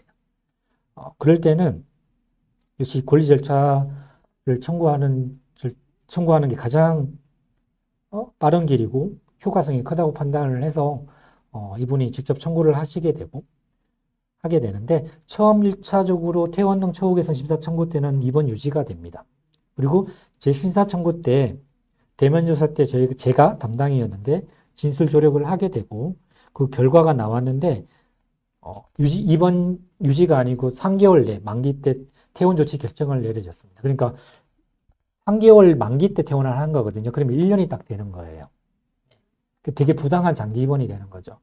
입원 결과적으로는 더 이상 연장되지 않고 퇴원이 되는 걸로 조치 결정이 났지만 사실은 1차 때는 입원 유지였기 때문에 1년이 넘어가는 상태였거든요. 되게 부당한 장기 입원이 생겨나는 거죠. 인권 침해라고 생각을 합니다. 절차 조력이 대심사 때는 청구를 알려드리고 절차 지원을 했기 때문에 심사위원회 그 어느 정도 의견이 반영되고 그러면서 이제 퇴원 조치라는 결정이 내려진 거죠. 되게 절차 조력의 당위성, 효과성이 드러났다고 생각을 합니다. 네, 아직은 이제 퇴원 조치가 내려졌기 때문에 퇴원일도 정해져 있어요. 그 가운데 이분은 혼자 생활하시는 분이기 때문에 여러 가지 주거지 마련도 사실 입원 중에 해야 되고요. 좀 지원해야 될 상황이 있어 퇴원 계획도 지금 같이 수립 계획을 짜고 같이 지원하고 있는 상황인데 제 절차 조력 서비스가 좀 효과성이 있다는 부분을 이분 신뢰를 통해서 드러내는 일이라고 생각을 합니다. 사실은 여러 가지 일들이 실제적으로 절차 조력 서비스를 제공하고 또 효과성에 대해서 지원하는 부분이 되게 많지만 좀 단적으로 두 가지 부분, 자기 결정권이 살아날 수 있고 그걸 통해서 부당한 장기 입원, 인권 침해가 되지 않게 이미 받고 있을지라도 그 인권 침해가 더 이상 유지되지 않게 할 수 있는 효과를 가져온 사례라고 말씀드릴 수 있을 것 같습니다. 자, 절차 조력 서비스의 향후 논의점입니다. 2026년 1월부터 본격적으로 법 시행이 되는데요. 법 시행 전에 사실은 되게 많은 부분에서 같이 논의되어야 되고 좀 검토되어야 될 부분들이 되게 많이 있습니다. 좀 올바르게 이 서비스가 제공되기 위한 방안이긴 한데요. 저희 한국의 절차조력 지원 사업은 영국의 독립정신건강 옹호 서비스를 벤치마킹한 사업입니다. IMHA, 임하라고 보통 얘기를 하는데요. 구글에 들어가셔서 IMHA라고 검색하시면 여기 홈페이지가 나옵니다. 그러면 좀 영어이긴 한데 번역 어플을 사용해서 누구나 접근을 할 수 있거든요. 그래서 영국은 어떻게 지원하고 있지? 어떤 분이 대상이지? 라는 부분을 알 수 있는데 간략하게 먼저 시행한 영국과 한국의 절차조력 지원 사업에 좀 비교를 하면 좀 더 방향성, 논의할 점이 보이리라 생각을 합니다. 그래서 좀 들고 왔고요. 첫 번째 목적은 독립정신건강옹호에서는 치료와 회복에 관한 결정에 참여할 권리 지원 보장입니다. 좀 다르죠? 한국과? 한국은 아까 좀 제가 상충되는 거라고 했던 치료과정 주도적 참여 이 부분이 약간 좀 상충돼요. 사실은 회복과 치료와 회복에 관한 결정에 본인이 참여할 수 있고 그걸 존중받을 수 있어야 되거든요. 네. 그런데 주도적 참여라는 거는 존중받지 못하고 무조건 네가 알아서 해야 돼라는 약간 좀 방임? 그리고 약간 좀 본연의 목적에 벗어나 있죠. 이 부분은 좀 개정을 해야 차이점이 있습니다. 그리고 대상은 한국의 경우는 정신의료기관 비자입원 환자인데 영국 같은 경우는 정신보건법 72시간 감금된자, 그러니까 응급입원, 한국의 응급입원이겠죠? 응급입원 환자분들도 이 서비스를 독립정신건강옹호 서비스를 이용할 수 있고 그리고 지역사회 치료 명령의 대상자분들도 받을 수 있습니다. 아직 지역사회 치료 명령제분은 조건부 퇴원에 행하기 때문에 이 부분이 뭐 한국은 이제 있긴 한데 잘 안 되죠. 이게 독립정신건강옹호 서비스를 통해서 계속 지원을 하고 있고 후견 대상자분들도 대상이 되고 조건부 퇴원자도 독립정신건강옹호 서비스를 받는 대상이 됩니다. 하지만 한국은 비자 입원하신 분들만 대상이 됩니다. 그리고 신청 방법의 차이가 있는데 한국은 본인, 보호자, 치료 관계자가 신청을 할 수 있어요.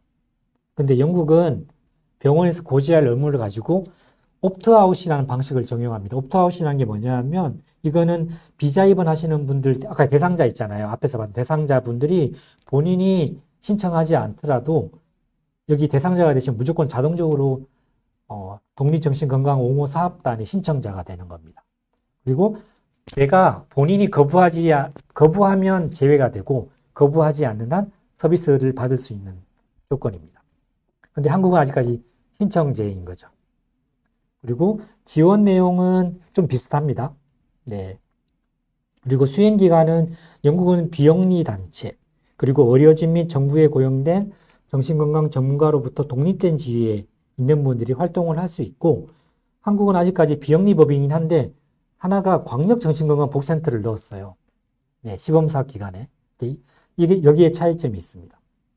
그리고 훈련은 영국 같은 경우는 320시간을 이수를 해야 돼요. 그런데 저희 절차조력 지원 사업 초창기 때 이제 저희가 교육을 받았었는데 54.5시간 이수를 했어요. 되게 적은 시간이죠. 이게 합당한 시간인지는 좀 나중에 견주어 봐야 될 것 같아요. 이게 전문가로서 충분한 교육 시간 이수할 수 있는 시간인 건지 아니면 더 필요한 건지는 좀 더 여러 가지 연구 사업을 통해서 그 필요한 교육에 대해서 이제 정해져야만 이제 교육 이수 시간이라는 게 정해질 것 같은데 딱 눈으로 보더라도 한 4배 정도 차이 나죠.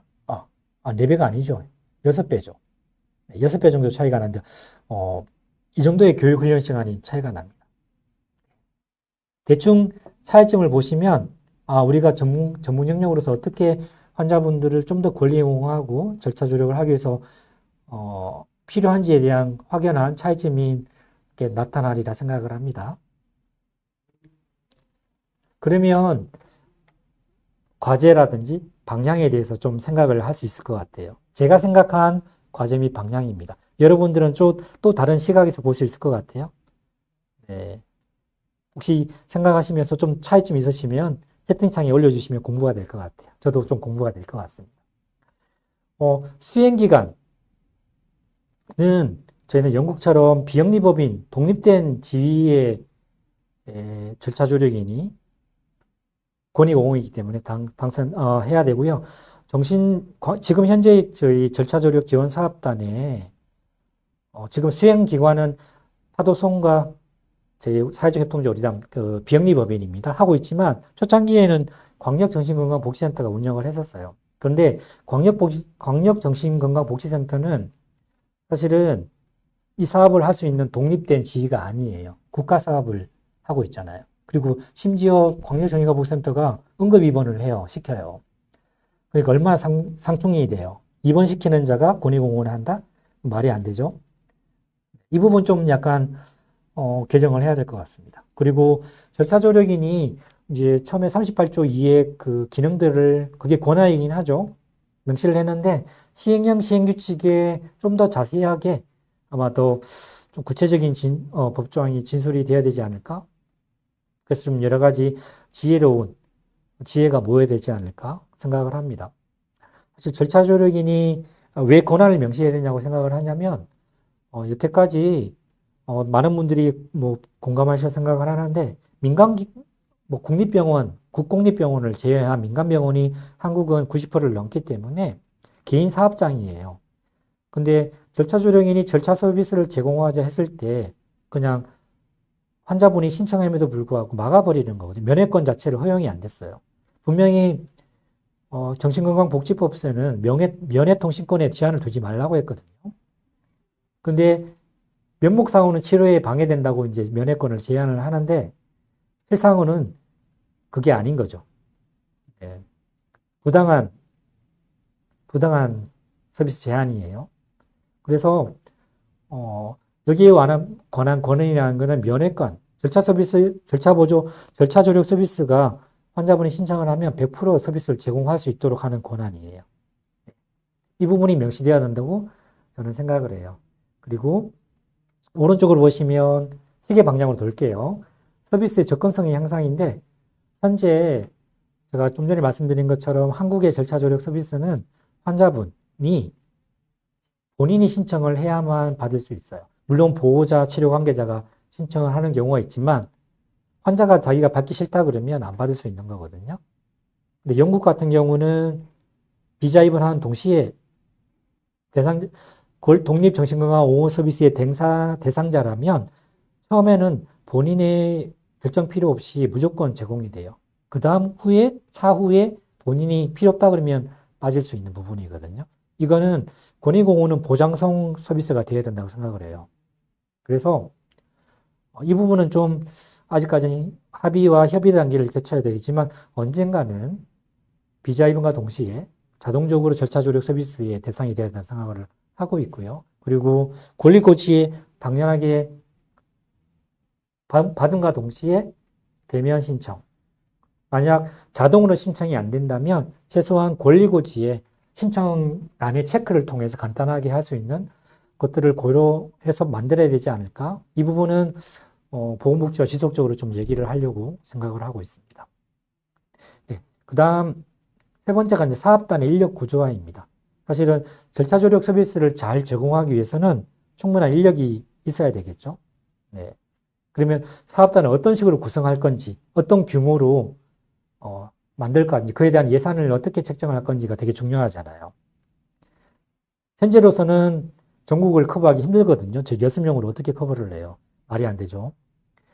네. 그러면 이제 지방에도 사업단을 만들어야 되는데 어떤 식으로 사업단을 권역별로 꾸밀 것인지, 그러니까 접근성을 향상을 위한 것일 수도 있죠. 서울, 경기는 워낙 의료기관이 많기 때문에 사실은 지자체에서 둬야 되지만 사실 지방으로 내려갔을 때는 띄엄띄엄 있는 경우가 많거든요. 그럴 때는 어떤 식으로 좀 효율적으로 제한된 재정을 가지고 어떻게 사업단을 꾸려가고 사업단 인력 구성을 어떻게 구성할지에 대한 검토가 필요하다고 생각을 합니다. 그리고 마지막으로 인력 양성. 계속 절차 조력인이 어떤 교육을 받아야 되고 어떤 시간을 충분하게 받아서 양성되어야 될지는 아직 검토 중이긴 하지만 이 부분이 현재로서 턱없이 부족해요. 네. 그리고 현재는 사업 초창기 때 이제 인력 양성 교육이 있다가 현재는 계속 1년에 한 번씩 보수 교육밖에 없거든요. 그러면 새로 이제 절차 조력인으로 참여하는 분들은 제대로 한 교육은 공식적인 교육은 없고 사기관 내 내부 교육을 통해서 계속 제공을 해야 되는 부분이 있어요. 그 부분이 필요 없다는 건 아니지만 절대적으로 부족하죠. 그리고 대외적으로도 공식적인 시간으로 보여지지 않기 때문에 한계점이 있다고 생각을 합니다.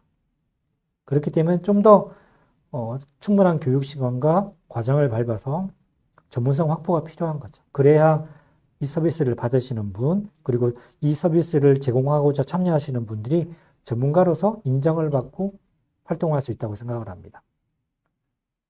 이 크게 네 가지 부분에 대해서 좀 생각을 하고 논의가 되어야 될 점이라고 생각합니다. 이 모든 것은 정신의료기관에 입원하신 환자분의 치료와 회복에 참여할 권리 보장을 위해서 필요한 부분이거든요. 이 부분이 빠져서는 안 되리라 생각하고 이 부분이 잘 좋은 방향으로 규정되고 만들어질 수 있도록 여러분이 많은 관심과 또 발언이 되게 중요하다고 생각을 합니다. 이상으로 2시간 교육을 마치고요. 지뢰 시간으로 넘어가면 좋을 것 같습니다. 제가 먼저 사전 질문을 해주셔서 이제 조항을 받았는데요. 보니까 채팅창에도 한 분이 질문을 해주셨었고,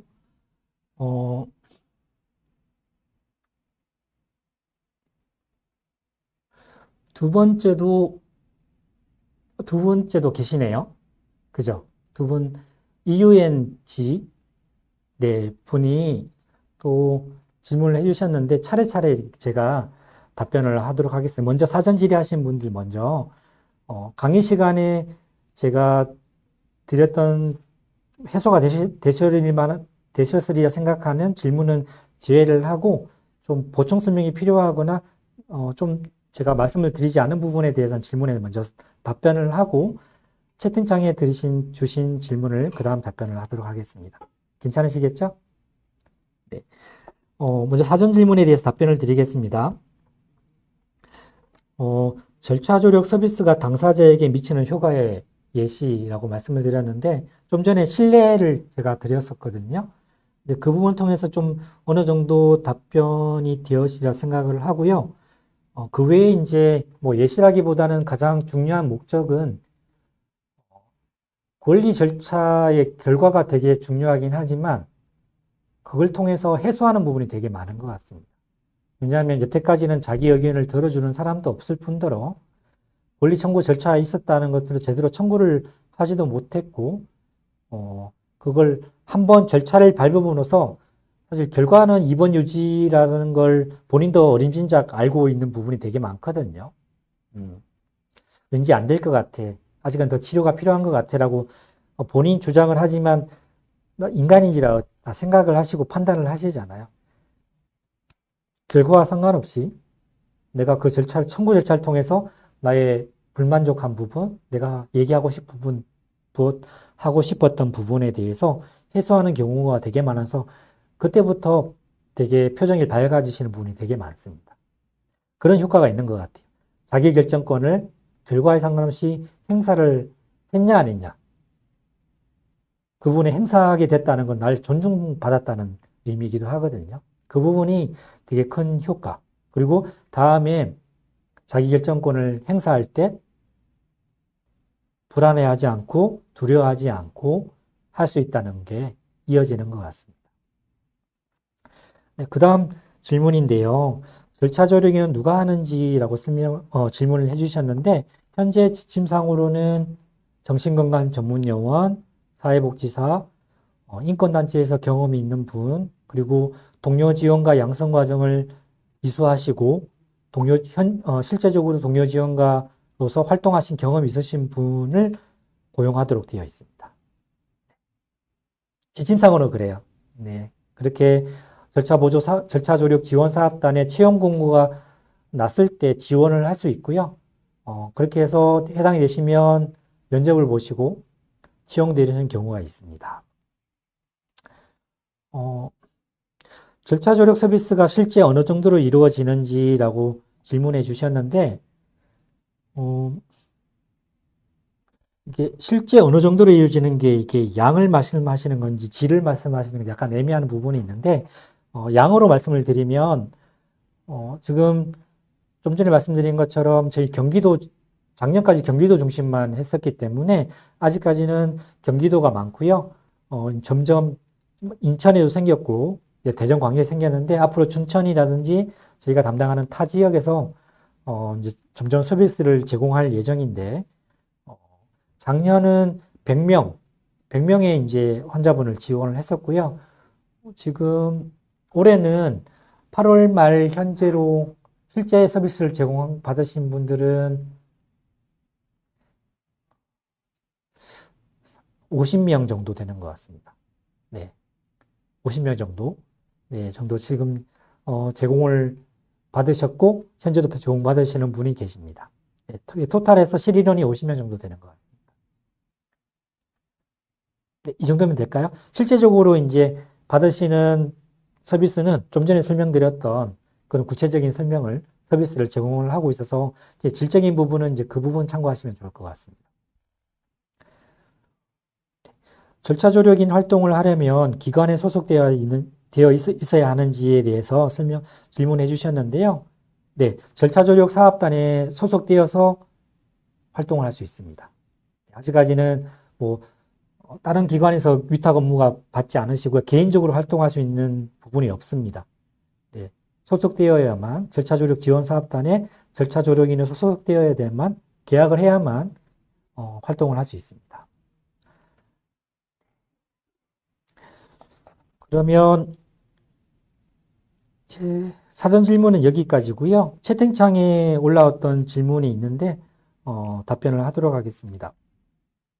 네, 그러면은 제가 채팅창에 올려주신 질문은 제가 읽어드리고 강사님이 답변 주는 형식으로 한번 진행해 보겠습니다. 네, 첫 번째 질문인데요. 병원에서는 보통 절차 조력 서비스 활용을 불편해하지는 않나요? 네, 첫 번째 질문하신 건데요. 음, 사실 기본적으로 불편해요. 네, 왜 불편하냐면 권리 청구 절차를 밟다 보면 어, 법원 또는 보건소, 지자체에서 기본적으로 심사에 필요한 서류가 있습니다. 네, 입원에 대할 할 때 당시의 기록들, 의무 기록들, 치료에 대한 기록들, 되게 많은 서류들을 요구하거든요. 그러면 그 행정을 담당하는 부서가 원무과예요. 네, 원무과가 담당을 하게 되는데 원무과의 업무잖아요. 그러면 엄청 귀찮은 일이라서 그걸 되게 귀찮아해서 어떤 병원은 실질적으로 불만을 표시를 해서 저희가 절차조력 서비스를 제공하지 못하는 경우가 생겼습니다. 처음에는 협력병원으로 지정을 해서 같이 상의를 했었는데 처음 담당하셨던 분들이 퇴사를 하시고 새로 바뀌고 난 다음부터 원무과도 약간 불편해 하셨는지 태도를 바꾸셔서 불편해 하시고 세후로는 오지 마. 네. 오지 마. 못해. 라고 이제 그렇게 실질적으로 끝까지 간 병원도 있고요.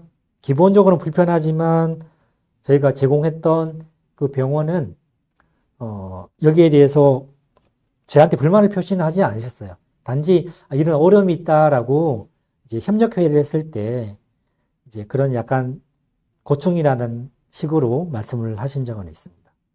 하지만 이게 처음에 이 서비스를 제공을 하다 보면 환자분이 이런 청구를 안 하시다가 저희 서비스를 받으시고 청구를 막 하게 되시잖아요. 그러면 엄청 불편하실 것 같아요. 네. 답변이 되셨나요?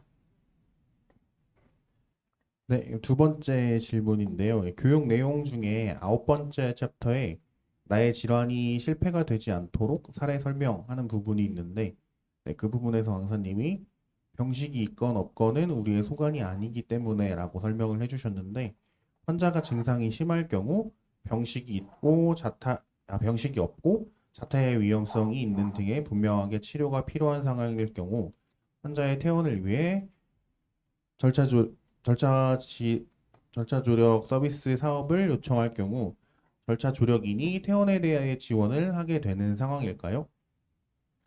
네, 아마 그 병식의 유무에 상관없다고 말씀을 드렸는데요. 이 부분을 왜 말씀을 드렸냐 하면, 저희들은 일단 치료라는 부분은 치료진의 의무이잖아요. 그죠? 네. 그래서 사실은 약물 투여를 받고 안 받고도 사실 환자의 권리예요. 거부할 수 있습니다. 약물 투여에 대해서. 그 부분은 혹시 알고 계시나요? 의료법에 의해서 지정되어 있습니다. 내가 약물을 안 먹겠다고 하면 억지로 병원에서 투약을 할 수 없습니다. 그 투약을 하려면 까다로운 절차가 있습니다. 네. 기본적으로는 환자의 동의가 있어야 되거든요. 실제적으로 절차 조력 서비스를 받으시는 분 중에 투약을 안 받는 분이 계십니다. 자기가 본인이 거부해서. 아마 치료진은 되게 까탈스럽고 까다로워 하시겠죠. 하지만 절차 조력 서비스는 치료를 받고 안 받고의 문제가 아니라 환자분의 선호와 의지와 자기의 결정권을 도와드리는 역할을 하고 있습니다. 그렇기 때문에 보호자, 때로는 치료자와의 늘 상충되는 지원을 하는 거죠. 혹시 답변이 되셨을까요? 목적이 다릅니다. 치료를 잘 받도록 하는 게 목적이 아니라 환자의 치료와 결정권을 보호받을 수 있도록 지원하는 역할.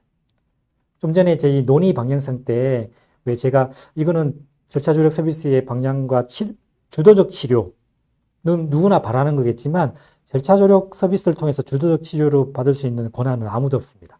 그거는 환자의 교유의 자기 결정권이에요. 그렇기 때문에 그 권한을 침해할 수 없다는 말씀을 드리면서 본질과 다르다는 말씀을 드리고자 합니다. 어디까지나 환자분의 기호, 선호, 의지를 바탕으로 자기결정권을 주장할 수 있도록 도와주는 역할을 하는 게 절차 조력입니다.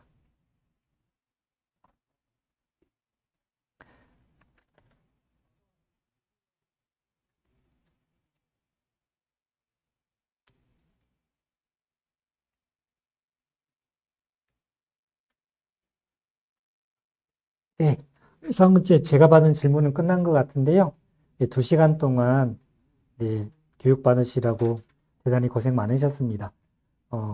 아직까지 부족하지만 절차 조력 서비스가 좀 확대되어서 정신의료기관에 비자임을 하신 분들이 자기 결정권이 보호될 수 있도록 최대한 또 그게 안전하게 시행될 수 있도록 최대한 노력을 할 테니까 여러분들도 많은 지원과 지지 부탁드립니다. 그리고 관계자분들 또는 주위에 이제 강제 입원을 본인 뜻하지 않게 하게 되시게 된다면 절차 조력 서비스를 이용할 수 있도록 또 많은 또 홍보도 부탁드리겠습니다.